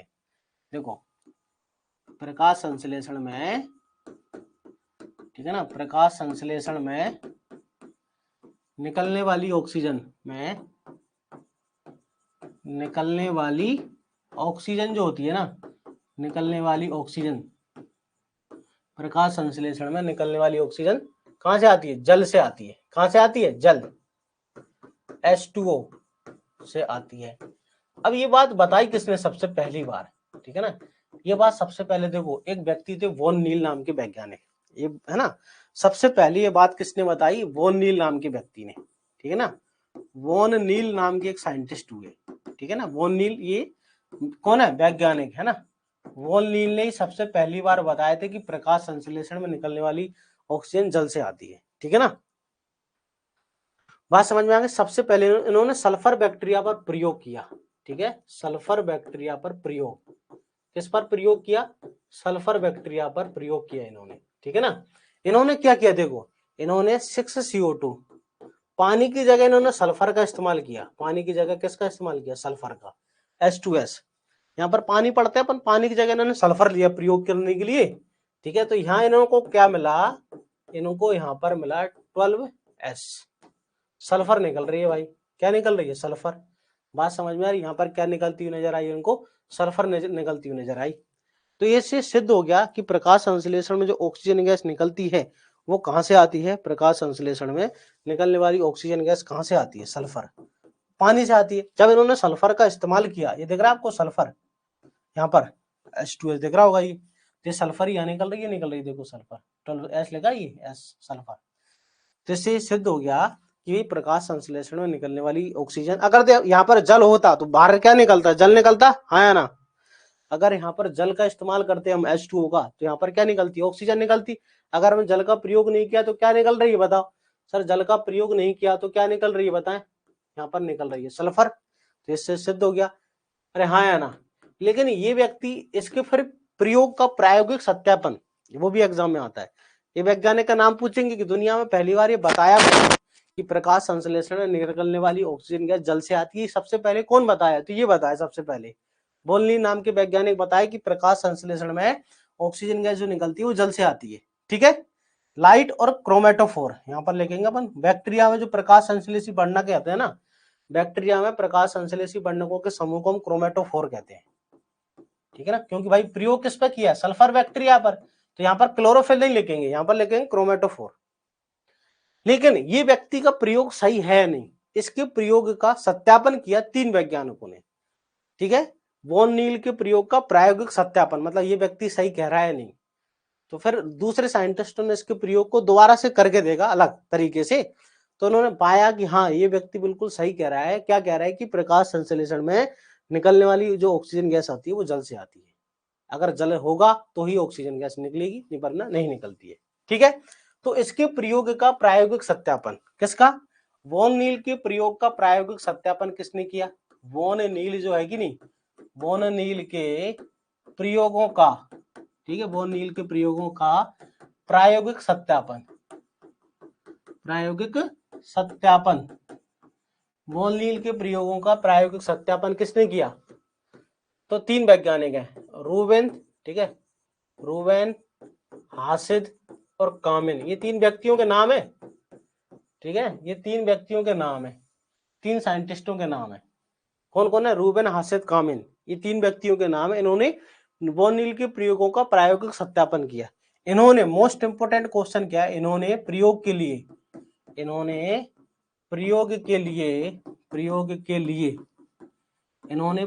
लिए पता किसका उपयोग किया? Oxygen 18 isotope. ये मोस्ट इंपोर्टेंट क्वेश्चन है ये वाला। ऑक्सीजन 18 रेडियो आइसोटोप का यूज किया, ठीक है, रेडियो आइसोटोप का इस्तेमाल किया। रेडियो एक्टिव तत्व भाई, आइसोटोप। ये ऑक्सीजन 18 जो है, नॉर्मल ऑक्सीजन 16 होती है। अगर आपने कभी केमिस्ट्री पढ़ी हो तो नॉर्मल ऑक्सीजन 8 और 16 होती है। सामान्य ऑक्सीजन जो होती है ना, ये होती है सामान्य ऑक्सीजन। ये सामान्य ऑक्सीजन नहीं है, 18 वाली जो है ना, ये क्या होती है? रेडियो एक्टिव तत्व है। तो उन्होंने रेडियो आइसोटोप ऑक्सीजन 18 का उपयोग किया। तो ये एग्जाम में पूछते हैं ये वाला कि किस ऑक्सीजन का? 16 का उपयोग किया, 18 का, तो 18 का उपयोग किया। अब इन्होंने क्या किया, देखो समझने के तौर पर समझना। इन्होंने क्या किया, ध्यान से सुनना। इन्होंने प्रयोग किया, इधर देखो, इन्होंने 6CO2 लिया प्लस 12H2, ठीक है। ये जो ऑक्सीजन ली ना, पानी वाली ऑक्सीजन लिख ली इन्होंने 18 वाली, बोले हमने पानी वाली ऑक्सीजन ली है 18 वाली, और जो CO2 के अंदर ऑक्सीजन थी सामान्य तौर पर ये है 16 वाली। ये वाली जो ऑक्सीजन दिख रही है आपको, ये जो CO2 के अंदर है ऑक्सीजन 16 वाली है, पानी के अंदर रख ली 18 वाली, और फिर प्रयोग किया, ठीक है। तो यहाँ पर क्या बना? C6H12O है ना। तो यहाँ पर जो ऑक्सीजन इनको नजर आई, वो उनको कौन सी नजर आई? 16 वाली। ये वाली जो ऑक्सीजन नहीं, 16 वाली है ना, ये जो ऑक्सीजन नजर आई 16 वाली, ठीक है। यहाँ पर जो ऑक्सीजन निकली ना 6, ये ऑक्सीजन निकली 18 वाली। ये जो बाहर निकल रही थी ना, अभी हम बात कर रहे थे प्रकाश संश्लेषण की अभिक्रिया में ऑक्सीजन गैस निकल रही थी, तो वो 18 वाली निकली। तो इससे सिद्ध हो गया कि यार जो पानी के अंदर ऑक्सीजन थी वो ही निकलती। यहाँ हमने पानी में 18 वाली ली थी। देखो कंफ्यूजन क्या था, पूरी दुनिया को यही समस्या थी ना कि ये जो ऑक्सीजन गैस निकल रही है ये वाली है या ये वाली है। भाई इन दोनों में से कोई एक होगी। ये जो ऑक्सीजन गैस निकल रही है ये वाली, इसमें से आ रही है या इसमें से आ रही है? इन दोनों में से कहीं से तो आ रही होगी, या तो इसमें से आएगी या इसमें से आएगी। अब यही समस्या को तो सुलझाना है कि भाई ये वाली जो ऑक्सीजन आ रही है, ये वाली जो बाहर निकल रही है ना, ये कहां से आई? पानी से आई या कार्बन डाइऑक्साइड से आई? तो क्या कर लो, अलग अलग कर लो। पानी को ऑक्सीजन को अलग कर लिया, ऑक्सीजन को, तो बाहर निकलने वाली पता चल गया। ऐसे दो भाई जुड़वा है एक प्रकार से। अब इनको पहचानने का तरीका क्या है ना, पहचानने का तरीका रंग, ठीक है भाई। अलग अलग प्रकार के कपड़े पहचान दो कि इसको इस तरह प्रकार के कपड़े पहना है तो इसको इस प्रकार के, पहचान में आ जाएगा। तो इसको क्या किया, ये ऑक्सीजन 18 वाले ले ली, ये 16 वाली। जब एक्सपेरिमेंट किया तो जो इधर जो ऑक्सीजन गैस निकल रही थी, तो इससे पता चल गया कि भाई जो ऑक्सीजन गैस निकल रही है ये वाली, ये 18 वाली। इससे ये सिद्ध हो गया कि अच्छा प्रकाश संश्लेषण में जो ऑक्सीजन गैस निकलती है वो कहां से आती है? भाई जल से आती है। बात समझ में आ गई? ये क्वेश्चन एग्जाम में सबसे ज्यादा पूछा जाता है कि प्रकाश संश्लेषण में ऑक्सीजन गैस कहां से आती है? तो आंसर जल से आती है। समझ में आ गई सभी को बात? हाँ या ना बताएं? क्लियर है हर चीज? आपको बिल्कुल बेसिक से जीरो से टॉप लेवल तक पढ़ा रहा हूँ, जो एग्जाम में हर प्रश्न पूछा जाता है, इससे बाहर कभी नहीं आएगा। और आपको किसी एग्रीकल्चर की किताब में सारी चीजें नहीं मिलेंगी, किसी भी, जितनी भी किताब आपके पास होंगी उनमें कहीं नहीं होगा।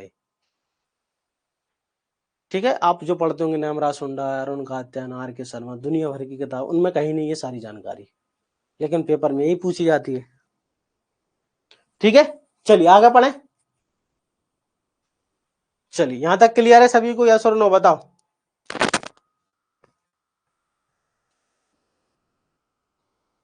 अब प्रकाश संश्लेषण होता कहां है? आपके दिमाग में डाउट आ रहा होगा कि सर प्रकाश संश्लेषण होता कहां है? तो आंसर है क्लोरोप्लास्ट में। प्रकाश संश्लेषण कहां होता है भैया? क्लोरोप्लास्ट में। याद रखना, अपन हर चीज एक बिल्कुल सिस्टमेटिक से पढ़ेंगे। प्रकाश संश्लेषण कहां होता है? क्लोरोप्लास्ट के अंदर होता है। ठीक है, इससे पहले कुछ साइंटिस्टों के नाम अपन पढ़ लेते हैं, कुछ और वैज्ञानिक हैं जो एग्जाम में पूछे जाते हैं। एक एग्जाम में प्रश्न पूछा जाता है कि प्रकाश संश्लेषण की दर जो होती है वो क्या होती है? कंटिन्यूअस लाइट में ज्यादा होती है, मतलब निरंतर प्रकाश जो देते हैं ना। कंटिन्यूअस तो कंटिन्यूअस शब्द का तो मतलब आप जानती होंगे लगातार। एक होता है इंटरमीडिएट, रोक रोक कर लाइट, है ना, इंटरमीडिएट लाइट। इंटरमीडिएट का मतलब होता है रोक रोक के लाइट देना। एक होता है लगातार प्रकाश, एक होता है रोक रोक कर। तो प्रकाश संश्लेषण की दर जो होती है वो इंटरमीडिएट लाइट में ज्यादा होती है, मतलब अंतरायिक प्रकाश मतलब रोक रोक कर प्रकाश देने में ज्यादा अपने को देखने को मिलती है। तो ऐसा प्रश्न एग्जाम में पूछा जाता है। ठीक है, लिख लेते हैं कि प्रकाश संश्लेषण की दर जो होती है ना, प्रकाश संश्लेषण की दर, प्रकाश संश्लेषण की दर अंतरायिक प्रकाश, ठीक है, अंतरायिक प्रकाश का मतलब रोक रोक कर देने वाली लाइट है ना, इंग्लिश में कहते हैं इंटरमीडिएट लाइट, इंटरमीडिएट लाइट अंतरायिक प्रकाश में, ठीक है ना, लगातार या जो होता है निरंतर प्रकाश की तुलना में ज्यादा होती है, निरंतर प्रकाश की तुलना में ज्यादा होती है, की तुलना में ज्यादा होती है। बात समझ में आ गई, ज्यादा होती है, निरंतर प्रकाश की तुलना में क्या होती है, ज्यादा होती है। क्लियर? प्रकाश संश्लेषण की दर जो होती है अंतरायिक प्रकाश में निरंतर प्रकाश की तुलना में ज्यादा होती है। इंटरमीडिएट लाइट, रोक रोक कर जो लाइट देते हैं वो। अब एग्जाम में एक प्रश्न आता है बहुत इंपॉर्टेंट, दो वर्णक तंत्र सिद्धांत होता है, ठीक है ना, कंसेप्ट ऑफ टू पिगमेंट नाम से।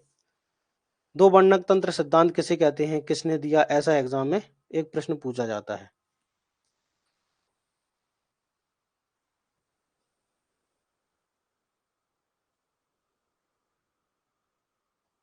चलिए पढ़े आगे। ओके, अब एक होता है दो वर्णक तंत्र सिद्धांत, ठीक है, आगे चल के शायद आपने कभी पढ़ा हो, पीएस फर्स्ट सेकंड के बारे में कभी आपने नाम सुना है क्या? आपने वर्णक तंत्र प्रथम, पीएस सिस्टम फर्स्ट या पीएस सेकंड के बारे में नाम सुना है कभी ना कभी? क्या आपने कभी नाम सुना है पीएस फर्स्ट, पीएस सेकंड, ऐसा कुछ? पहले जब बीएससी एग्रीकल्चर की हो या पहले वो अभी पढ़ाई की हो तो आपने ये नाम सुने? बताएं, पीएस फर्स्ट या पीएस सेकंड के बारे में नाम सुना है क्या? हो सकता है कुछ स्टूडेंटों ने सुने हो। तो दो वर्णक तंत्र ये होते हैं, पीएस फर्स्ट और पीएस सेकंड है, ठीक है ना। ठीक है, तो अपन लिखेंगे टू है ना, two pigment system, two pigment concept system, ठीक है ना। दो वर्णक तंत्र सिद्धांत, हिंदी में क्या लिखेंगे, दो वर्णक तंत्र सिद्धांत, ठीक है। ये कभी नाम सुना है आपने पीएस फर्स्ट या पीएस सेकंड के बारे में, या सुनो? शायद किसी किसी ने सुना होगा, किसी ने भी नहीं सुना क्या? कोई बात नहीं, नहीं सुना तो सुनना जरूरी है क्योंकि आते हैं भाई पेपर में, ठीक है। पढ़े आगे। ठीक है, दो प्रकाश वर्णक तंत्रों सिद्धांत जो है ना, ठीक है, ये जो सिद्धांत दिया था, किस दो वर्णक तंत्रों का सिद्धांत दिया था, एमर्सन, पहले तो व्यक्ति का नाम याद रखना, एमर्सन और अर्नोल्ड, ठीक है ना। ये जो सिद्धांत दिया था एमर्सन व अर्नोल्ड नाम के व्यक्ति ने, ये साइंटिस्ट का नाम याद रखना। ये जो सिद्धांत दिया था ये किसने दिया था, एमर्सन और अर्नोल्ड नाम के व्यक्ति साइंटिस्ट ने सिद्धांत दिया था। क्या कहा था इन्होंने, ठीक है, एमर्सन और अर्नोल्ड ने क्या कहा था, देखो इन्होंने क्लोरेला नाम की एल्गी जो है, एल्गी जानते हो ना, एल्गी, इन्होंने क्लोरेला एल्गी पर प्रयोग किए। किस पर? क्लोरेला एल्गी पर, याद रखेंगे आप, किस पर? क्लोरेला एल्गी पर प्रयोग किए। किस पर प्रयोग किए इन्होंने? क्लोरेला एल्गी पर प्रयोग किए इन्होंने, ठीक है। इन्होंने क्या देखा कि जब क्लोरेला एल्गी को 680 नैनोमीटर से अधिक तरंग दैर्घ्य की लाइट देते हैं तो इसके प्रकाश संश्लेषण के उत्पादन में कमी आती है। इन्होंने क्या किया, ध्यान से सुनना, ठीक है, कि जब क्लोरेला को, क्लोरेला है ना, जो क्लोरेला एल्गी है कि नहीं, एल्गी, इसको 680 नैनोमीटर, देखो लाइट जो होती है ना, लाइट चलती है तरंग दैर्घ्य में, ठीक है। जब क्लोरेला एल्गी के ऊपर इन्होंने लाइट डाली, जब क्लोरेला एल्गी के ऊपर 680 नैनोमीटर की लाइट दी, जब क्लोरेला एल्गी है, एल्गी के ऊपर लाइट डाली, लेकिन लाइट चलती है तरंग दैर्घ्य में, ठीक है। आपने पढ़ा होगा PAR 400 से लेकर 700, हाँ है ना, फोटोसिंथेटिक एक्टिव रेडिएशन कभी आपने पढ़ा होगा ना, कि प्रकाश संश्लेषण की दर 400 से 700 के बीच में होती है। तो प्रकाश हमेशा नैनोमीटर में होता है, प्रकाश का गुण, कि जब क्लोरेला एल्गी को 680 नैनोमीटर से अधिक तरंग दैर्घ्य की लाइट देते हैं ना, तो याद रखना, तो क्या होता है, ये प्रकाश देने पर प्रकाश संश्लेषण के उत्पादन में कमी आ जाती है। प्रकाश संश्लेषण के उत्पादन में क्या हो जाती है, कमी। प्रकाश संश्लेषण के उत्पादन में क्या हो जाती है, कमी आ जाती है, के उत्पादन में कमी होने लगती है।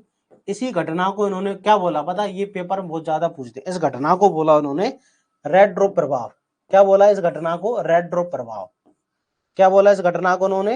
रेड ड्रॉप प्रभाव। क्या बोला? रेड ड्रॉप प्रभाव।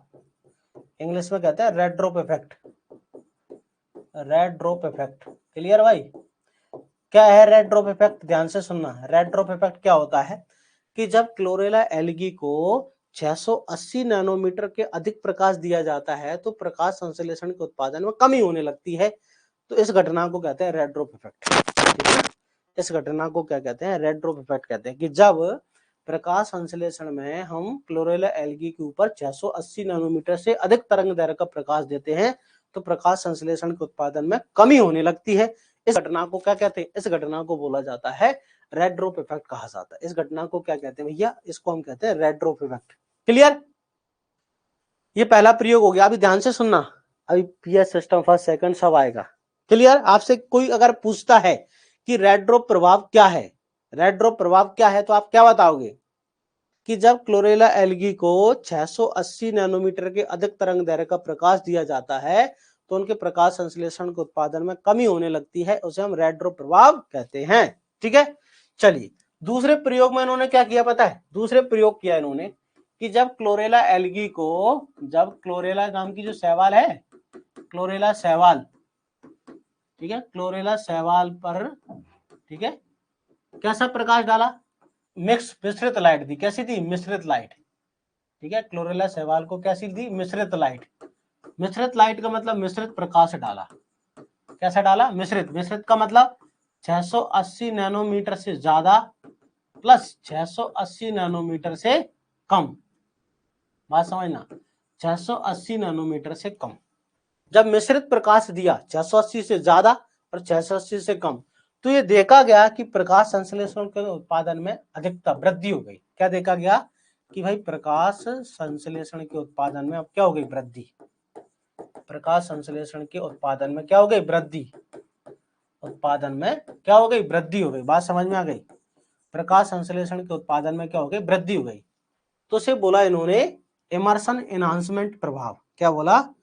हिंदी में कहते हैं इमर्शन समृद्धि प्रभाव। कि क्या हो गया? बात समझ में? समृद्धि प्रभाव, इमर्शन एनहांसमेंट इफेक्ट। कि जब, है ना, कैसा प्रकाश डाला? मिश्रित। Immersion enhancement effect. Immersion enhancement effect. कि जब भाई क्या हुआ? जब, याद रखना, प्रकाश, जब क्लोरेला एल्गी को मिश्रित लाइट दी तो उसके उत्पादन में वृद्धि हो गई। प्रकाश संश्लेषण का जो उत्पादन था ना, ग्लूकोज बन रहा था, वो ज्यादा बनने लगा और वहां पर ग्लूकोज कम हो रहा था। तो जब ज्यादा बनने लगा उस घटना को बोला उन्होंने इमर्शन समृद्धि प्रभाव, और जो कम बन रहा था उस घटना को बोला उन्होंने रेड ड्रॉप। इसका कारण क्या है? बोले सर इसका कारण क्या है? देखो, जब मिश्रित लाइट देते हैं ना, जब मिश्रित लाइट देते हैं तो याद रखना, यहाँ पर पता चला कि भैया फोटो सिस्टम फर्स्ट और सेकंड दोनों काम करते हैं। ठीक है, पीएस फर्स्ट और सेकंड दोनों कार्य करते हैं। यहाँ पर जब मिश्रित लाइट देते हैं तो याद रखना पीएस फर्स्ट और सेकंड दोनों कार्य करते हैं, और जब सिर्फ हम ओनली अधिक लाइट देते ना यहाँ, तो यहाँ पर पीएस सिस्टम फर्स्ट अकेला, वर्णक तंत्र प्रथम अकेला कार्य करता है। जैसे दो वर्णक तंत्रों की खोज हुई, जब हम 680 नैनोमीटर अधिक लाइट देते हैं तो पीएस फर्स्ट अकेला कार्य करता है। जब मिश्रित लाइट देते हैं ना तो दोनों कार्य करते हैं। तो आपके दिमाग में समझ में आ रहा होगा, क्या समझ में आ रहा होगा कि सर, कि जब हम 680 नैनोमीटर से अगर ज्यादा लाइट देंगे, जब 680 नैनोमीटर से ज्यादा लाइट देते होंगे तो प्लांट के अंदर सिर्फ पीएस फर्स्ट अकेला चलता होगा। बिल्कुल सही बात है, ठीक है ना। वर्णक तंत्र इसी को कहते हैं प्रथम, फोटो सिस्टम फर्स्ट, यही है ना, फोटो सिस्टम फर्स्ट। याद रखना हमेशा, फोटो सिस्टम फर्स्ट जो होता है, वर्णक तंत्र प्रथम जो होता है, वर्णक तंत्र प्रथम जो है ये हमेशा 680 नैनोमीटर पर अधिक पर ही कार्य करता है। और 600, जब हम 680 से कम प्रकाश देते होंगे, जब 680 नैनोमीटर से कम प्रकाश दिया जाता है तो कार्य करता है PS second system. PS second कब चलता है? तो पीएस सेकंड चलता है 680 से कम पर। ठीक है, इसको कहते हैं फोटो सिस्टम सेकंड। क्या बात समझ में आ गई? अगर कोई आपसे पूछता है कि पीएस सेकंड किस पर कार्य करता है तो आप बताना 680 नैनोमीटर से कम के प्रकाश पर, और जब 680 से ज्यादा तरंग दैर्घ्य का प्रकाश है तो पीएस सिस्टम फर्स्ट चलता है। यह है वर्णक तंत्र द्वितीय। बात समझ में आ गई? आया ना? क्या बात समझ में आई सभी को, यस और नो? समझ में आई बात? ये है ना, ये आगे चल के अपन पढ़ेंगे पीएस फर्स्ट क्या है, सेकंड जब लाइट रिएक्शन पढ़ेंगे ना, प्रकाशिक अभिक्रिया पढ़ेंगे, तो अपन आगे चल के इनको पढ़ेंगे, फर्स्ट क्या है, सेकंड क्या है, कैसे काम करते हैं, हर चीज सिस्टमेटिक वे में। बहुत ही मतलब अपन सिस्टम से पढ़ेंगे तो आपको हर चीज क्लियर होगी, आपका प्रश्न कभी भी गलत नहीं होगा और आपको रटने की आवश्यकता नहीं पड़ेगी। ठीक है, तो दो वर्णक तंत्रों का सिद्धांत ये किसने दिया था? इमर्सन और इसके द्वारा दिया गया था। ठीक है, चलिए आगे पढ़े। अब इधर ध्यान से सुनिए, प्रकाश संश्लेषण होता क्या है, कहाँ होता है? तो आंसर, प्रकाश संश्लेषण चलता है भैया क्लोरोप्लास्ट में। तो ये देखो क्लोरोप्लास्ट, पत्ती के अंदर क्लोरोप्लास्ट होगा, हाँ या ना? ये क्लोरोप्लास्ट है, समझना, डायग्राम बना देते हैं अपन क्लोरोप्लास्ट के, ये क्लोरोप्लास्ट है। क्लोरोप्लास्ट याद रखना हमेशा डबल मेम्ब्रेन वाला होता है। क्या होता है? क्लोरोप्लास्ट जो होता है ना, कैसा होता है? डबल मेम्ब्रेन वाला। क्लोरोप्लास्ट के चारों ओर क्या होती है? दो मेम्ब्रेन होती है। क्लोरोप्लास्ट के चारों ओर कितनी मेम्ब्रेन पाई जाती है? प्लस डबल मेम्ब्रेन होता है क्लोरोप्लास्ट, ठीक है ना? ये जो डबल मेम्ब्रेन होता है, समझना क्या होता है डबल मेम्ब्रेन, इधर देखिए, ठीक है ना? इसके अंदर ये सिक्के जैसी संरचना होती है, अपने सिक्के होते हैं ना, 5 के 2 के, है ना? तो इस सिक्के जैसे बचपन में आपने गेम खेलती हुई सिक्के के ऊपर सिक्के रख देते कि नहीं अपन? या सुनो, सिक्के के ऊपर हम सिक्का रख देते हैं, हाँ या ना? तो सिक्का रख देते हैं, इस प्रकार का बन जाता है स्ट्रक्चर।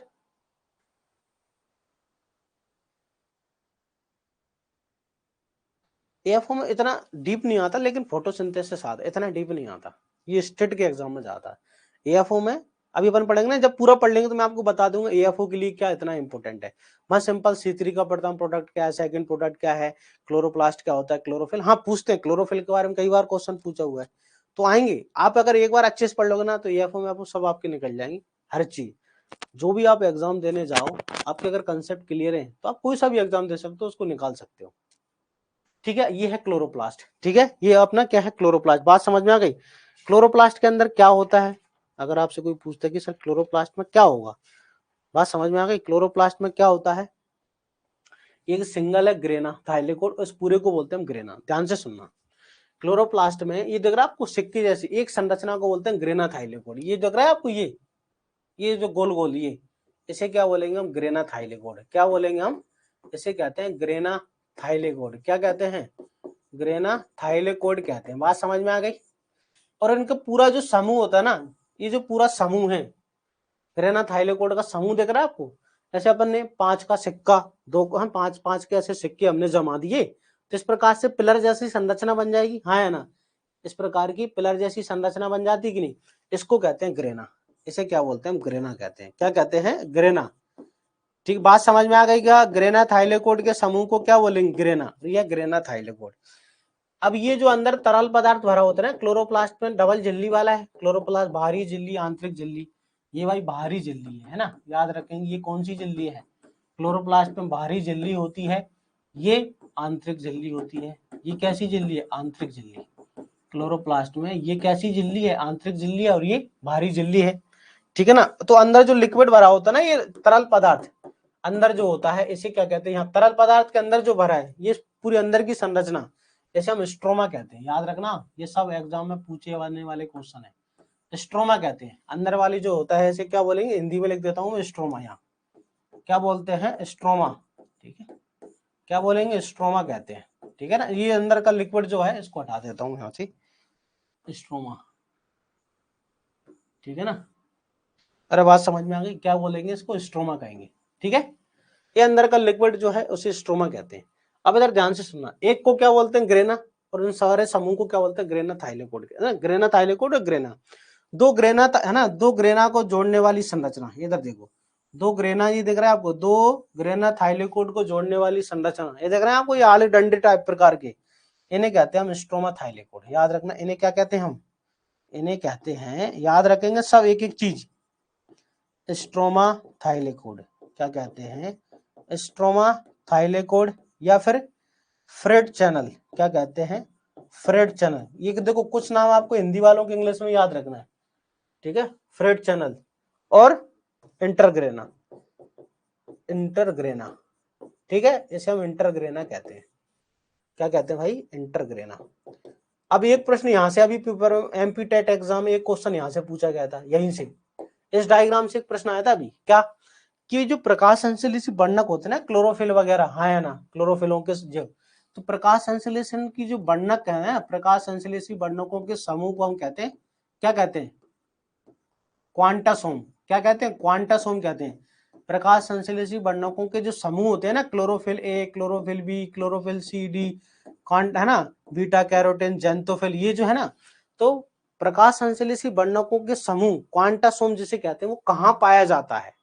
ऐसा प्रश्न आया था अभी एमपी टेट एग्जाम में यहाँ से। तो ये कहाँ है? झिल्ली के, बताओ क्या ग्रेना थाइलिकोइड की झिल्ली में है या झिल्ली के अंदर है? तो झिल्ली के ऊपर है, हाँ या ना? अंदर की संरचना ये जो है अधिकतर बच्चे इसको कंफ्यूज करती है। अंदर जो संरचना है, जो खाली खोखली जगह है ना, इसको कहते हैं लूमेन। ये लूमेन के अंदर थोड़ी है भाई, अंदर जो खाली खोखली जगह है उसको तो कहते हैं अपन गुहा, लूमेन। लेकिन ये क्वांटासोम पिगमेंट जो है ये कहाँ है? तो झिल्ली पर पाए जाते हैं। अरे कहां पर पाए जाते हैं बताओ? झिल्ली पर। ये जो वर्णक पाए जाते हैं कहां पर होते हैं बताओ? प्रकाश संश्लेषी वर्णकों के समूह को क्या कहते हैं? क्वांटासोम। क्या कहते हैं? क्वांटासोम कहते हैं। प्रकाश संश्लेषी वर्णकों के समूह को क्या कहते हैं? क्वांटासोम कहते हैं। क्वांटासोम कहां पाए जाते हैं? प्रकाश संश्लेषी वर्णकों का समूह क्या होता है? क्वांटासोम। प्रकाश संश्लेषी वर्णकों के समूह को क्या कहते हैं भैया? क्वांटासोम कहते हैं। ठीक है, बात समझ में आ रही है? प्रकाश संश्लेषी वर्णकों के समूह को क्या कहते हैं? क्वांटासोम कहते हैं। क्या कहते हैं? क्वांटासोम। कहां ये क्वेश्चन आया था? ठीक है, कहां कहते हैं क्वांटासोम, कहां पाए जाते हैं? तो ग्रेना थाइलेकोइड की झिल्ली पर पाए जाते हैं या झिल्ली के अंदर पाए जाते हैं? बताओ कहां आपको दिख रहा है? ये पेपर में प्रश्न आया था अभी अभी 8 दिन पहले एग्जाम जो हुआ है, ना अभी कुछ दिन पहले, 15 तारीख 10 को, 10 मार्च को जो एग्जाम हुआ है, आज से 10 दिन पहले जो एग्जाम हुआ था, उसमें आया था यही क्वेश्चन कि क्वांटासोम कहां पाए जाते हैं, झिल्ली पर या झिल्ली के अंदर? तो आपका आंसर क्या होगा? कहां पाए जाते हैं? झिल्ली में। अरे हाँ या ना, देख रहे हैं आपको? चलिए अगला मोस्ट इंपोर्टेंट, क्या क्लोरोप्लास्ट में, है ना, राइबोसोम पाए जाते हैं? मोस्ट इंपोर्टेंट ये क्वेश्चन, और याद रखना क्लोरोप्लास्ट में 70 प्रकार के राइबोसोम भी होते हैं ना। क्लोरोप्लास्ट में कैसे होते हैं? 70 प्रकार के राइबोसोम। क्लोरोप्लास्ट में किस प्रकार के राइबोसोम पाए जाते हैं भाई? 70 प्रकार के राइबोसोम। क्लोरोप्लास्ट में किस प्रकार के राइबोसोम होते हैं? 70 प्रकार के, 70 राइबोसोम पाए जाते हैं ना। क्लोरोप्लास्ट में कैसे राइबोसोम होते हैं? 70। ठीक है, क्या क्लोरोप्लास्ट में खुद का डीएनए होता है? बिल्कुल हाँ, क्लोरोप्लास्ट में खुद का डीएनए भी पाया जाता है भाई।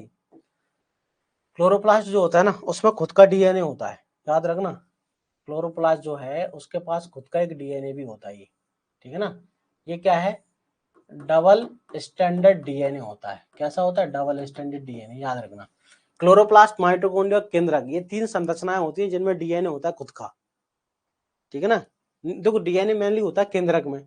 केंद्रक के अलावा और किस किस के पास खुद का डीएनए होता है? तो एक क्लोरोप्लास्ट के पास खुद का डीएनए होता है, और एक माइटोकॉन्ड्रिया, आगे अपन पढ़ेंगे, माइटोकॉन्ड्रिया में खुद का एक डीएनए होता है।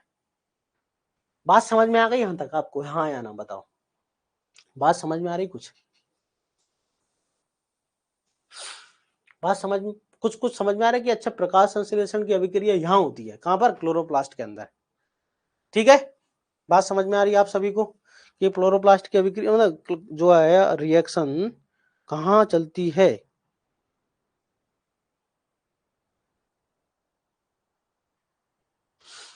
चलिए आगे पढ़े। क्या भाई सभी को चलती क्लास में नोट्स और सिलेबस की बात नहीं करना आप मेरे को कभी भी, है ना। देखो मैं आपसे पूछ रहा हूँ, आपको कोई डाउट है क्या? आप ये मत करना मेरे को नोट चाहिए, ये सारी चीजें आपको जो भी कहना है आप मेरे को पर्सनल मैसेज करें व्हाट्सएप पे या कमेंट सेक्शन में, ठीक है भाई। चलती क्लास में नोट्स, क्लास का समय, ये मत पूछना, ये एंड में पूछना। मैं आपसे पूछ रहा हूँ कि ये आपको समझ में आया है? इससे क्या होता है, थोड़ा डिस्ट्रक्शन होता है, अपना मेन फोकस चल रहा है टॉपिक, सभी का ध्यान यहाँ होना चाहिए हर चीज पर, क्योंकि एक छोटी छोटी चीज से प्रश्न एग्जाम में पूछ लेते हैं। बहुत सारे बच्चे अभी प्रश्न गलत करे आए और एक एक नंबर से सिलेक्शन रुक गया। पढ़ने वाले यहीं पर पढ़ने वाले बच्चों का जी 74 नंबर आए, 75 पर क्वालिफाई होना था, 74 नंबर आए, एक नंबर से जीवन में नौकरी रुक गई। समझ रहे बात को? अगर वो प्रश्न को अगर यहाँ डायग्राम को अच्छे से पढ़ ले तो ये क्वेश्चन सही हो जाता, उनका सिलेक्शन हो जाता। भैया एक एक नंबर जीवन में बहुत जरूरी होता है नौकरी के लिए, तो अपने को जब पढ़ते समय हर चीज को बहुत अच्छे से फोकस करके पढ़ने की, पढ़ाया क्या जा रहा है, ठीक है, क्लियर। तो ये क्वांटासोम कहाँ होते हैं? तो आंसर है झिल्ली पर पाए जाते हैं। ठीक है, चलिए अपन बात समझ में आ गई। अब प्रकाश संश्लेषण की अभिक्रिया जो होती है कहाँ होती है, तो याद रखना, देखो मैं आपको सारी चीज बताऊं। प्रकाश संश्लेषण की अभिक्रिया होती है पत्ती की कौन सी कोशिका, मीजोफिल कोशिका, मीजोफिल कोशिका के क्लोरोप्लास्ट में। प्रकाश संश्लेषण की अभिक्रिया कहाँ होती है, तो आप क्या बताओगे अगर कोई आपसे पूछता है कि भाई प्रकाश संश्लेषण कहाँ होता है, तो प्रकाश संश्लेषण की अभिक्रिया कहाँ होगी, पत्ती में। अरे हाँ या ना, अरे प्रकाश संश्लेषण की अभिक्रिया पत्ती में होती है, लीफ, बिल्कुल। लीफ की कौन सी कोशिका, तो याद रखना हमेशा मीजोफिल कोशिका। कौन सी कोशिका, मीजोफिल कोशिका में, ठीक है ना। कौन सी कोशिका, मीजोफिल सेल, जिसको हिंदी में बोला जाता है पर्णमध्योतकी कोशिका। हिंदी में क्या बोलते हैं उसको, पर्णमध्योतकी सेल, पर्णमध्योतकी सेल या कोशिका। और पर्णमध्योतकी कोशिका के अंदर कहाँ, क्लोरोप्लास्ट। भाई क्लोरोप्लास्ट कहाँ होता है, क्लोरोप्लास्ट, ठीक है ना, क्लोरोप्लास्ट, ये है क्लोरोप्लास्ट। क्लियर, आपको मैंने एक चीज बताई, पत्ती की कौन सी कोशिका, मीजोफिल, और मीजोफिल में क्लोरोप्लास्ट में क्या होती है, प्रकाश संश्लेषण यहाँ चलता है। ठीक है, प्रकाश संश्लेषण के लिए जो लाइट चाहिए वो कितना चाहिए, 400 से 700। प्रकाश संश्लेषण की अभिक्रिया 400 से 700 की नैनोमीटर की लाइट में होती है। ठीक है ना, अगली को अपन लिखेंगे, प्रकाश संश्लेषण कहाँ चलता है, पत्ती की कौन सी कोशिका, मीजोफिल, और मीजोफिल कोशिका के अंदर चलती है क्लोरोप्लास्ट में। चलिए इधर देखो, अगला प्रकाश संश्लेषण की अभिक्रिया के लिए प्रकाश जो चाहिए वो कैसा चाहिए, प्रकाश संश्लेषण की जो अभिक्रिया होती है, प्रकाश संश्लेषण की अभिक्रिया, ठीक है, प्रकाश संश्लेषण की जो अभिक्रिया होती है वो किस लाइट में होती है, याद रखेंगे भैया 400 से 700 नैनोमीटर के लाइट में होती है ना। प्रकाश संश्लेषण की अभिक्रिया किस लाइट में होती है, 400 से लेकर 700 नैनोमीटर की, इसे कहते हैं हम पीआर। इस लाइट को क्या होते हैं, इस लाइट को कहते हैं पीएआर। क्या कहते हैं, फोटोसिंथेटिक एक्टिव रेडिएशन। ये आपसे पूछेंगे कि फोटोसिंथेटिक एक्टिव रेडिएशन की परास कितनी होती है, तो आप क्या बताओगे, 400 से लेके 700 नैनोमीटर में ना। प्रकाश संवेदी तरंग दैर्घ्य, हिंदी में कहते हैं प्रकाश संवेदी तरंग दैर्घ्य, हिंदी में क्या बोलते हैं, प्रकाश संवेदी तरंग दैर्घ्य, तरंग दैर्घ्य। बात समझ में आ गई आप सभी को, ठीक है। प्रकाश संवेदी विकिरण, ऐसे लिखना, विकिरण, प्रकाश संवेदी विकिरण। क्लियर, तो ये मोस्ट इंपोर्टेंट क्वेश्चन है। ये आपसे पूछेंगे प्रकाश संश्लेषण की दर किस प्रकाश में होती है, तो आप बताना 400 से लेके 700 मोस्ट, या फिर एग्जाम में पता ही आ जाता है कभी कभी, ये इंग्लिश में ही लिखा जाता है पीआर कितना होता है, 400 से लेके 700। पीआर क्या है कि भैया वो प्रकाश की रेंज, यहां से यहां तक कितनी प्रकाश की है ना, तरंग दैर्घ्य के प्रकाश में प्रकाश संश्लेषण होगा। 700 से ज्यादा नैनोमीटर की लाइट होगी तब भी प्रकाश संश्लेषण नहीं होगा, और लाइट अगर 400 से कम होगी तब भी प्रकाश संश्लेषण नहीं होगा। 400 से लेकर 700 के बीच में ही प्रकाश संश्लेषण होता है, एक रेंज है। तो कभी कभी पेपर में सिर्फ इतना ही प्रश्न आता है, पीआर कितना होता है, 400 से लेकर 700। ठीक है, क्या बात समझ में आ गई, पीआर कितना होता है, 400 से लेकर 700 होता है। बात समझ में आ गई। ये जो क्लोरोफिल है ना, क्लोरोफिल क्या है, क्लोरोफिल एक प्रकाश संश्लेषी वर्णक होता है। ये जो है ना बोलो सर क्लोरोफिल तो तुमने बताया नहीं अभी तक, आपके दिमाग में चल रहा होगा कि सर इसमें क्लोरोफिल कहाँ है, तो ये क्लोरोफिल, ये लाल लाल पड़ा है ना अपन ने अभी डायग्राम में, यहाँ क्लोरोफिल ए है, क्लोरोफिल बी है, कैरोटीन, बहुत सारे पिगमेंट है। एक खाली क्लोरोफिल अकेला ही नहीं है, और इसके अलावा क्लोरोफिल के अलावा सहायक वर्णक भी पाए जाते हैं। तो प्रकाश संश्लेषी वर्णकों के समूह को क्या कहते हैं, प्रकाश संश्लेषी वर्णकों के समूह को क्या कहते हैं, क्वांटासोम।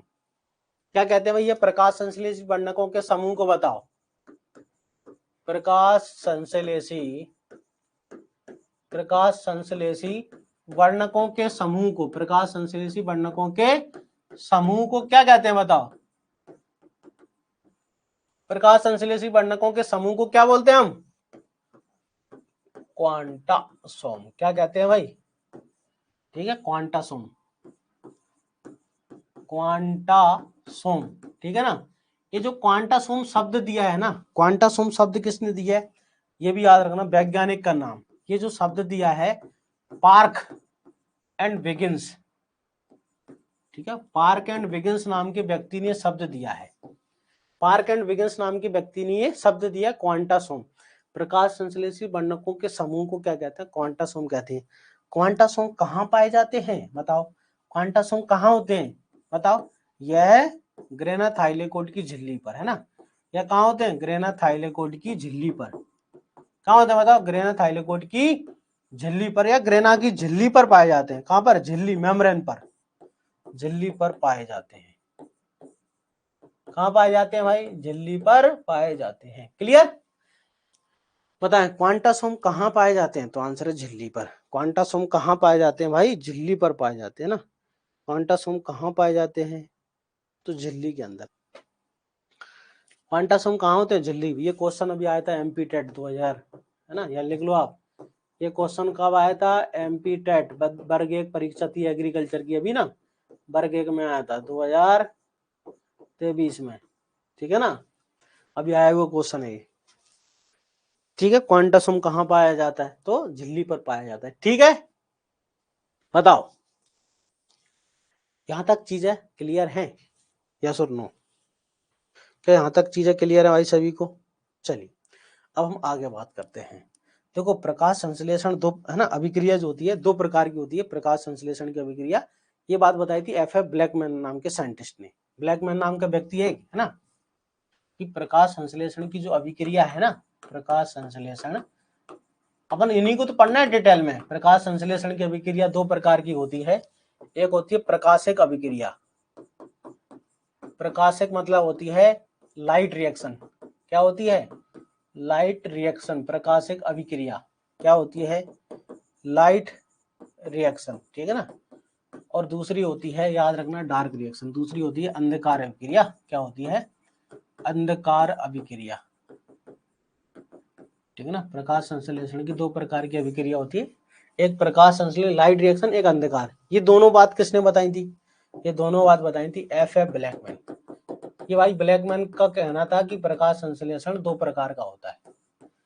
ठीक है, अब पेपर में मोस्ट इंपोर्टेंट क्वेश्चन, ये जो डार्क रिएक्शन है ना, अंधकार अभिक्रिया, ठीक है, इन सब के बारे में बहुत डिटेल में पढ़ेंगे। लेकिन अभी हम डिटेल में अभी एक चीज पढ़ने वाले हैं, क्या? जो डायग्राम बनाया ना अपन ने अभी, ये आपसे पूछेंगे लाइट रिएक्शन कहाँ होती है। ऐसा पेपर में प्रश्न आएगा कि जो लाइट रिएक्शन होती है क्लोरोप्लास्ट में कहाँ होती है। ये जो क्लोरोप्लास्ट अपन ने पढ़ा है ना, कि प्रकाशिक अभिक्रिया कहाँ चलती है और अंधकार अभिक्रिया कहाँ चलती है, ऐसा प्रश्न आएगा कि प्रकाश संश्लेषण की अभिक्रिया में प्रकाशिक अभिक्रिया कहाँ चलती है और अंधकार अभिक्रिया कहाँ चलती है।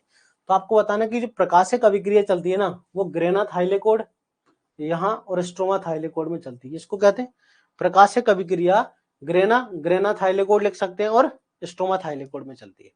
जबकि अंधकार अभिक्रिया यहाँ चलती है स्ट्रोमा। ये जो स्ट्रोमा है ना, स्ट्रोमा, ये जो स्ट्रोमा देख रहा है ना, स्ट्रोमा, ये अंदर का लिक्विड जो है, तरल पदार्थ, इसको हम स्ट्रोमा कहते हैं। यहाँ पर चलती है अंधकार अभिक्रिया। मोस्ट इंपोर्टेंट प्रश्न है ये। ठीक है, प्रकाशिक अभिक्रिया कहाँ चलती है? कोई अगर आपसे पूछता है कि बच्चा प्रकाशिक अभिक्रिया कहाँ चलती है, तो आप बताएंगे ग्रेना कहाँ चलती है? बोले ग्रेना थाइलेकोइड व स्ट्रोमा थाइलेकोइड में चलती है। कहाँ चलती है? ग्रेना थाइलेकोइड व स्ट्रोमा थाइलेकोइड में चलती है। ग्रेना थाइलेकोइड व स्ट्रोमा थाइलेकोइड में चलती है। बात समझ में आ गई सभी को? प्रकाशिक अभिक्रिया कहाँ चलती है? ग्रेना थाइलेकोइड व स्ट्रोमा थाइलेकोइड। जबकि अंधकार अभिक्रिया सीधा सीधा क्या बताओगे? स्ट्रोमा में चलती है, सिर्फ और सिर्फ स्ट्रोमा। कहाँ चलती है? स्ट्रोमा में। अंधकार अभिक्रिया कहाँ चलती है? अंधकार अभिक्रिया चलती है स्ट्रोमा में। अंधकार अभिक्रिया कहाँ चलती है? स्ट्रोमा में। बताओ, समझ में आ गई बात? अंधकार अभिक्रिया कहाँ चलती है? स्ट्रोमा में चलती है। और लाइट रिएक्शन कहाँ चलती है? ग्रेना थाइलेकोइड और स्ट्रोमा थाइलेकोइड में चलती है।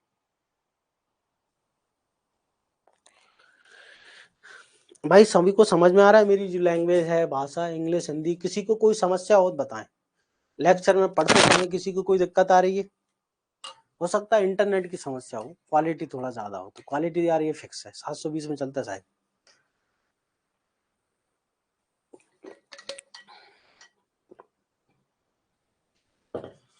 क्लियर है यहां तक सभी को? बताएं, everything is clear? Om Chauhan, Muskan, Vishal, Rekha, Pooja, Nitin, Rohit, Rashmi, Shivam, Vipin, Pooja, Yogesh, Kamlesh, Sangeeta, Hrithik, Santosh, Nikhil, Rashmi Trivedi, Danish Khan, Sachin, Rajnish, Bharat, Manglesh, Rituraj, रेप सिंह, पंकज, धीरेन्द्र, संदीप, राहुल। क्लियर भाई सभी को? एवरी चलिए अब इधर बात सुनो, एक एग्जाम में प्रश्न पूछा जाता है, क्या एक एग्जाम में प्रश्न आता है क्वांटम रिक्वायरमेंट क्या होती है ना, क्वांटम रिक्वायरमेंट। प्रकाश जानते हो ना, प्रकाश, प्रकाश है ना कणों के रूप में चलता है ना, प्रकाश होता है ना कणों के रूप में चलता है, प्रकाश जो है ना कणों के रूप में चलता है, ये तो आपको शायद बचपन से पता होगा।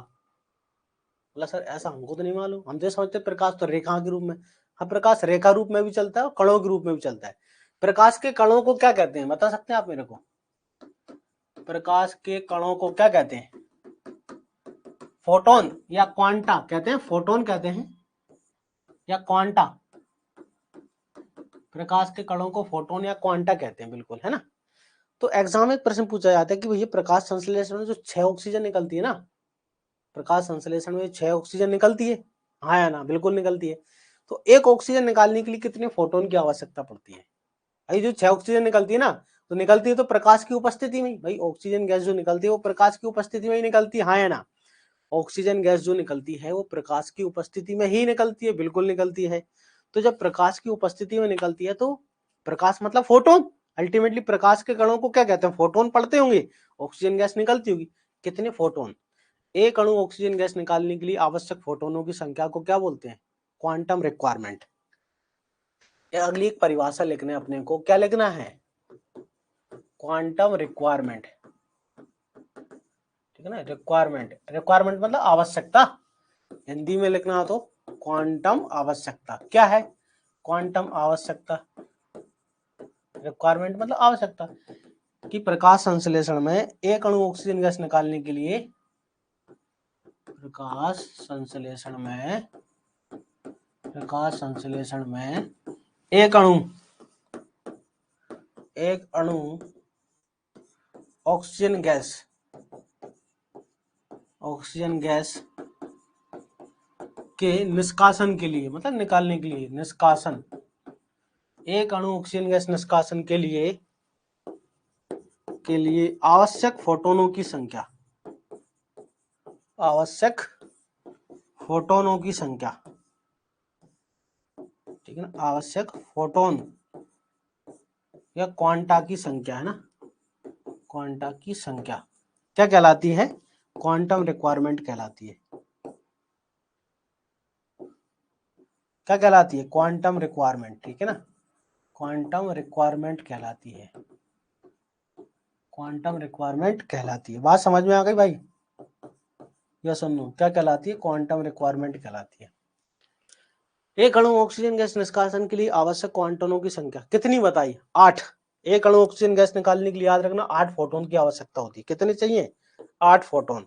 8 फोटोन से एक अणु ऑक्सीजन गैस निकल जाता है, एक O2 बाहर निकल जाता है, ठीक है ना। याद रखना, ये बात किसने बताई थी? ये बात सबसे पहले बताई थी इमर्सन नाम के व्यक्ति ने, कि 8 फोटोन चाहिए, ऑक्सीजन बाहर निकल जाएगा। अगर 8 पत्ती के ऊपर 8 फोटोन पड़े प्रकाश, एक ऑक्सीजन बाहर निकल जाएगी।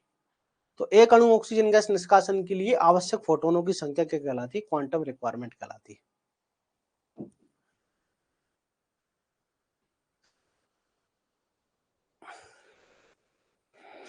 मतलब क्लियर है यहां तक सभी को? या सुनो, क्लियर है? शायद तुमको इतने लंबे ऑनलाइन की आदत नहीं होती, लंबी 1.5 घंटे से हो गए अभी अपनी क्लास को चलती हुई, तो बोर तो नहीं हो गए? तो हम बीच में ज्यादा मजाक मस्ती करते नहीं है। अधिकतर आपने अगर कहीं ऑनलाइन यूट्यूब पे पढ़ते हो, आधी जगह ना क्या चलता है? सिर्फ टाइम पास चलता है ना। यूट्यूब पर आधे टाइम पास ज्यादा होता है ना, लाइक कमेंट शेयर सब्सक्राइब, है ना, जय श्री राम और दुनिया भर की बात है। अब तुम देख रहे हो अपन जब से पढ़ना चालू किया सिर्फ पढ़ ही रहे हैं,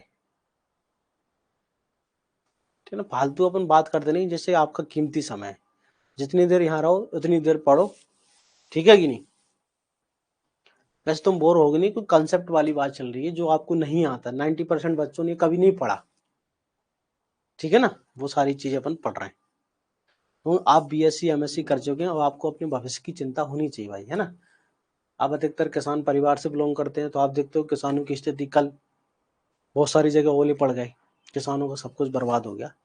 तो आप भाई, आपको अपने भविष्य की चिंता होनी चाहिए। भविष्य की चिंता मतलब आप अपना कीमती समय को बचाएं और ज्यादा से ज्यादा मेहनत में लगाएं, जिससे आप नौकरी पाएं जल्दी से जल्दी। पढ़ना ही थोड़ी है पूरी जीवन भर, BSc कर ली MSc कर ली, पढ़ी जा रहे हैं 4 साल से तैयारी, वो नहीं करना। तैयारी 6 महीने करो, एग्जाम आए सिलेक्शन लो, निकलो, सही है कि नहीं? ठीक है, पढ़ें आगे। आप सब समझदार हैं क्योंकि आप बीएससी एमएससी पास आउट है। ठीक है, चलिए अगर ध्यान से सुनिए, अगला इंपॉर्टेंट पॉइंट, एक शब्द होता है क्वांटम यील्ड। देखो क्वांटम यील्ड क्या होता है? यील्ड मतलब उत्पादन होता है ना, उपज। क्वांटम उपज क्या? देखो क्वांटम उपज क्या होती है ना, यील्ड मतलब उपज भी लिखते हैं। देखो क्वांटम उपज क्या है, ध्यान से सुनना, क्या है क्वांटम उपज? वो ना 8 फोटोन जो होते हैं, अभी अपन ने देखा कि 8 फोटोन जो है एक ऑक्सीजन को निकालते हैं, हाँ या नहीं? तो बोले सर एक फोटोन कितने को निकालेगा? अगर 8 फोटोन जो है एक को निकालते तो एक फोटोन 1/8। अरे हाँ या ना? एक फोटोन जो 1/8। अगर भैया 8 रुपए से 8 रुपए में एक संतरा आता है, तो 1 रुपए में कितना आएगा? 1/8। 8 रुपए में एक संतरा आता है, बात समझ में आ रही है? 8 रुपए में एक संतरा आता है तो 1 रुपए में कितना आएगा? 1/8 हो जाएगा। उसी प्रकार 8 फोटोन मिलकर एक ऑक्सीजन निकालते हैं, तो एक फोटोन कितना निकालेगा? 1/8, तो हो जाएगा 12.5%। तो यही होती है क्वांटम यील्ड, इसी को कहते हैं। ये जो क्वांटम यील्ड है ना, यही है कि एक फोटोन से निकली हुई ऑक्सीजन गैस, इसी को क्या कहते हैं? जैसे भैया 8 रुपए में एक संतरा आता है, तो 1 रुपए में कितना आएगा? 1/8। यही होता है ना सिंपल गणित। 8 रुपए में कोई चीज एक आ रही है तो 1 रुपए में कितनी आएगी? 1/8 हो जाएगा वो। 8 फोटोन एक ऑक्सीजन गैस निकालते हैं तो एक फोटोन 1/8 ऑक्सीजन गैस निकालेगा, मतलब 12.5%। इसी को क्या कहते हैं? क्वांटम यील्ड कहते हैं। एक फोटोन से निकली हुई ऑक्सीजन गैस को क्या बोलते हैं? क्वांटम यील्ड कहते हैं। बात समझ में आ गई? प्रकाश संश्लेषण में एक क्वांटम अवशोषण पर मुक्त हुई ऑक्सीजन गैस की संख्या प्रतिशत में कितनी हो जाएगी? क्वांटम यील्ड एक फोटोन से, ठीक है ना, एक फोटोन से निकली हुई, एक फोटोन से निकली हुई ऑक्सीजन गैस है ना, ऑक्सीजन गैस, ठीक है भाई, उसे कहते हैं क्वांटम यील्ड कहते हैं। तो सुनो, आज इतना ही पढ़ेंगे, 1.5 घंटे, धीरे धीरे अपन लिमिट बढ़ाएंगे, 2 घंटे क्लास चलेगी। अभी ये आज के लिए पर्याप्त है। आप प्रॉपर नोट्स बनाना, जैसे मैंने इसमें 22 पीपीटी है, ये भी मैं डाल दूंगा ना, ये जो मैंने लिखा है ना यहाँ पर, ये जो पीपीटी भी आपको मिल जाएगी आपके ना अलग से। देखो अब ध्यान से सुनना, पहले क्लास आपको कहाँ मिलेगी, नहीं तुम क्या मेरे को मैसेज करोगे, परेशान करोगे मैसेज कर करके। मैं आपको सारी चीज समझा देता हूँ एक बार, ठीक है ना, जिससे आप परेशान मत होना ना ढूंढने में कि भैया हमको आज की जो क्लास थी रिकॉर्डेड कहाँ मिलेगी। समझना, आज जब जब अपना मोबाइल ओपन करोगे ना, तुम अपना मोबाइल, जब अपन मोबाइल ओपन करना तुम, ठीक है, जब तुम मोबाइल ओपन करते होंगे, यस बिल्कुल, जब मोबाइल ओपन करोगे कि नहीं, तो आपने जो कोर्स खरीदा ना, परचेस्ड कोर्स, वो दिख रहा होगा आपको। परचेस कोर्स स्टोर पे जब क्लिक कर होम पे, तो यहाँ परचेस कोर्स दिखता है। तो परचेस्ड कोर्स में यहाँ पर आता है एक ओवरव्यू, कंटेंट का ऑप्शन आता है, कंटेंट, हाँ या ना? कंटेंट, और कंटेंट के पास में आता है लाइव क्लास का ऑप्शन, हाँ या ना? तो रिकॉर्डेड वीडियो देखो आपको 2 जगह मिलेगी। एक तो जब अपने लाइव क्लास ली आपको यहाँ मिल जाएगी, यहाँ क्लिक करोगे यहाँ मिल जाएगी, ठीक है। ये जो कंटेंट है, इस कंटेंट पे 2 फोल्डर पहले से डले हुए हैं। एक लिखा है रिकॉर्डेड हिंदी मीडियम, ध्यान से देखो, यह है पुरानी क्लासेस, रिकॉर्डेड हिंदी मीडियम नाम का फोल्डर है। यह पुरानी जो पिछले बैच में पढ़ाई है पुरानी क्लास है, अगर किसी को पहले पढ़ना हो। एक दूसरा फोल्डर है रिकॉर्डेड इंग्लिश मीडियम, है ना, रिकॉर्डेड इंग्लिश मीडियम, ये भी पुरानी है, अगर किसी को पहले पढ़ना है। अब यहाँ पर मैं आज एक नया फोल्डर बनाऊंगा नए बैच का, न्यू ऐसे करके, है ना, न्यू। अब यहाँ पर लिख दूंगा 20 मार्च बैच, है ना, 20 मार्च रिकॉर्डेड वीडियो। तो आज की आपको वीडियो यहाँ मैं अपलोड कर दूंगा। यहाँ देखो, यहाँ ऑटोमेटिक अपलोड हो जाएगी अपने आप, 1 घंटे बाद आपको मिल जाएगी। एक मैं नया फोल्डर बनाऊंगा, न्यू 20 मार्च रिकॉर्डेड वीडियो हिंदी मीडियम नाम से। तो जिस भी व्यक्ति को कभी भी वीडियो को देखना रिकॉर्डेड, आपको यहाँ मिलेगी। तो यहाँ मैं, है ना, यहाँ पर अंदर फोल्डर बनाऊंगा फिजियोलॉजी का, उसके अंदर आपको प्रकाश संश्लेषण का मिलेगा। बात समझ में आ गई? ऐसे ही 20 मार्च इंग्लिश मीडियम का आपको मिलेगा, 2 फोल्डर मिलेंगे, 20 मार्च हिंदी मीडियम बैच, 20 मार्च इंग्लिश मीडियम, उसके अंदर आपको रिकॉर्डेड वीडियो मिलेगी। ये 2 फोल्डर हैं, पुराने क्लास मिलेंगे आपको, पिछले बैच में जो पढ़ा है। अगर किसी को पहले पढ़ना है, कोई भाई चाहता है कि सर मैं 1 महीना में सारा कुछ पढ़ना चाहता हूँ, मेरे को वीडियो दे दो आप, तो पहले से जो दूसरी कोचिंग वाले वीडियो दे देते हैं, तो मैंने यहाँ दे दिए, आप पढ़ते रहो अपने हिसाब से। बोले सर हमको आपके साथ लाइव पढ़ना है डेली, आपके साथ लाइव, तो यहाँ लाइव क्लास आपको मिली जाएगी रिकॉर्डेड, यही क्लास हमको यहाँ मिल जाए डाउनलोड फॉर्म में, तो यहाँ आप इसको डाउनलोड कर सकते हैं। रिकॉर्डेड वीडियो में जाकर आप डाउनलोड कर लोगे तो आप बिना इंटरनेट के भविष्य में उसको देख सकते हैं, लेकिन डाउनलोड होने के बाद वो एप्लीकेशन के अंदर ही रहेगी। और एक बात, नोट्स, कोई सा भी नोट्स यहाँ से प्रिंट आउट फॉर्म में नहीं निकलता है। जहां भी जितनी भी पीडीएफ डलेंगी वो नॉट प्रिंटेबल है, पहले बता दूंगा ना, कोई भी पीडीएफ प्रिंट आउट नहीं निकलती है, ठीक है ना, प्रिंट आउट नहीं निकलती है। अगर आपको नोट्स चाहिए, किसी को नोट्स, हिंदी मीडियम के नोट्स चाहिए, तो आपको कोचिंग से ले लेना है। अगर बोले सर कोचिंग हम इंदौर नहीं, हम तो यहाँ रहते हैं इंदौर में, या इंदौर से बाहर आप मध्य प्रदेश में कहीं भी रहते हो, पूरे भारत में कहीं भी रहते हो, आपके घर पहुंचा दी जाएंगी। जो चार्ज होगा नोट्स प्लस कोरियर का, है ना, होम डिलीवरी चार्ज, वो आपको देना पड़ेगी। ठीक है, अभी 10-15 दिन रुक जाओ, हिंदी के पूरे नोट्स मंगा लेना पूरे, ये सब तो तैयार है, फिजियोलॉजी सब तो, अभी हॉर्टिकल्चर की अधूरे हैं थोड़े और ब्रीडिंग की, तो जब तक ये आप अपन लिखते चलो, फिजियोलॉजी का बना ही लो, 10-15 दिन में सारे नोट्स कंप्लीट हो जाएंगे, फिर आप ले लेना। आप अपने घर मंगा सकते हो, तो नोट्स का चार्ज अभी नहीं बता सकता क्योंकि नोट्स अभी पूरे नहीं हुए, अधूरे हैं, प्लस घर का खर्चा वो आपको देना पड़ेगा। ठीक है, अगर आप चाहते हैं कि नहीं सर हम तो नोट्स बना लेंगे देख के, तो आप पैसा खर्च मत करो, इसी पैसे में आपको नोट्स में दे ही रहा हूँ, हिंदी नोट्स में आपको दे रहा हूँ, इंग्लिश मीडियम आपके नोट दे रहा हूँ, आप अपनी मेहनत पे, मेहनत आप जितना करोगे, नोट्स खुद बना लो तो अच्छी बात है, पैसे बच जाएंगे आपके। बताओ, अब किसी को किसी प्रकार का डाउट है क्या? किसी भी व्यक्ति को किसी प्रकार का डाउट है, किसी प्रकार की संशय, टेस्ट, यही आपको जो कंटेंट में टेस्ट नाम का फोल्डर भी मिलेगा, यहाँ आप टेस्ट दे दोगे। तो बताओ, किसी भी स्टूडेंट को किसी प्रकार की कोई समस्या, जो डाउट हो आपके मन में, जो पूछना चाह रहे हो वो पूछ लो। ठीक है, बताओ, अब आपकी बारी है बोलने की, आप बोलिए, अब मैं बहुत बोल लिया। अप्रोक्स लगभग, है ना, 1200 रुपये लगभग मान लो ये रहेंगे घर आपके पहुंचने में, अप्रोक्स 1000 से 1200 के रहेंगे, इतना फिक्स है, 1000 से 1200 के नोट्स पड़ेंगे, क्योंकि बहुत सारे बन जाएंगे। तो एक्चुअल कंटेंट है, हकीकत क्या है तो आप देखना, आज आपने पहला लेक्चर पढ़ा होगा, आपने पहली बार इतने अच्छे से प्रकाश संश्लेषण की बेसिक चीजें पढ़ी होंगी, आपको खुद को समझ में आ रहा होगा। ठीक है, बात समझ में आ रही है या सुन लो, समझ में आ रहा है?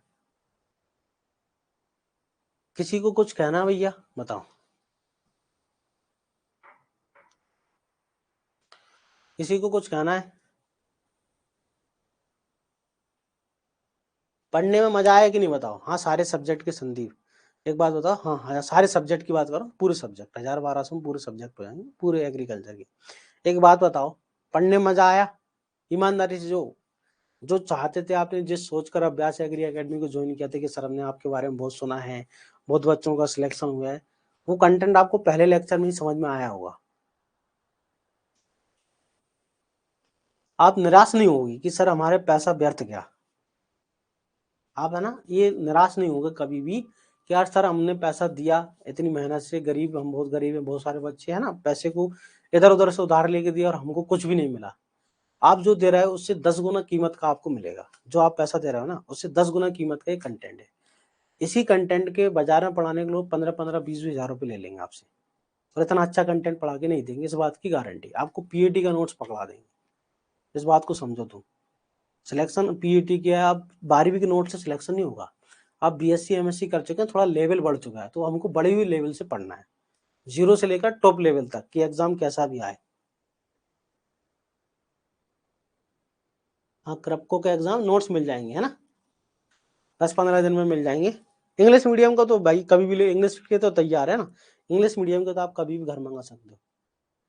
संडे को टेस्ट होगा, टॉपिक जो प्रकाश संश्लेषण पढ़ेंगे ना उसका टेस्ट होगा संडे को, जो प्रकाश संश्लेषण शनिवार तक पूरा हो जाएगा आराम से, रविवार को उसका टेस्ट होगा, ईमानदारी से पढ़ के टेस्ट देना। ठीक है, टेस्ट कभी 50 नंबर का होगा, कभी 100 नंबर का होगा ना, क्योंकि टॉपिक वाइज टेस्ट है, कोई 50 नंबर का होगा, कोई 100 नंबर का। हाँ, जो फुल लेंथ टेस्ट होंगे, फुल लेंथ टेस्ट जिसमें तो भाई ओवरऑल एग्रीकल्चर आएगी 200, 100 प्लस 100, 100 का एग्रीकल्चर, 100 का सी सेट, ठीक है, 100 प्लस 100 आएगा, हिंदी मीडियम के मिल जाएंगे। ठीक, चलिए फिर मिलते हैं अपन कल 9 बजे, है ना। किसी भी स्टूडेंट को कोई समस्या है, जिसकी वीडियो नहीं चल रही हो, डिसबडिंग दिखा रहा है, किसी किसी के मोबाइल में यूएसबी डिसबडिंग दिखा रहा था, तो उनके लिए कहना है कि भाई अपनी सेटिंग को बंद करें, ठीक है ना। मोबाइल में यूएसबी डिस्पेटिंग सेटिंग होती है, वो चालू है, उसको बंद कर दो। यूट्यूब पे जाएं, अपने मोबाइल की सेटिंग देखें, ठीक है। आपकी मोबाइल जिस कंपनी का मोबाइल है उसको बंद कर दें, आपको दिखना चालू हो जाएगा, ठीक है। इतनी देर से मैं क्या बोल रहा था भाई बास्कले, हिंदी मीडियम के नोट्स 10 से 15 दिन में पूरे हो जाएंगे, तब तक नोट्स बनाओ 10-15। अभी तो यही तो सारी बात बोला हूं मैं, ठीक है। नोट्स आपको 10 से 15, अभी फिजियोलॉजी के नोट्स आपको बनाते चलना है, क्योंकि इंपॉर्टेंट है। हाथ से लिखोगे ना तो आपको ये टॉपिक बहुत अच्छे से याद हो जाएगा। 10-15 दिन लिख लो, फिर आप नोट्स घर मंगा लेना या इंदौर कोचिंग से ले जाना, ठीक है भाई। चलिए, आप सभी का दिन शुभ हो, खुश रहो, मस्त रहो और पढ़ते रहो, है ना, ठीक है। सबको मजा आया पढ़ने में? ईमानदारी से बताओ, मजा आया ना पढ़ने में? चलिए फिर, है ना।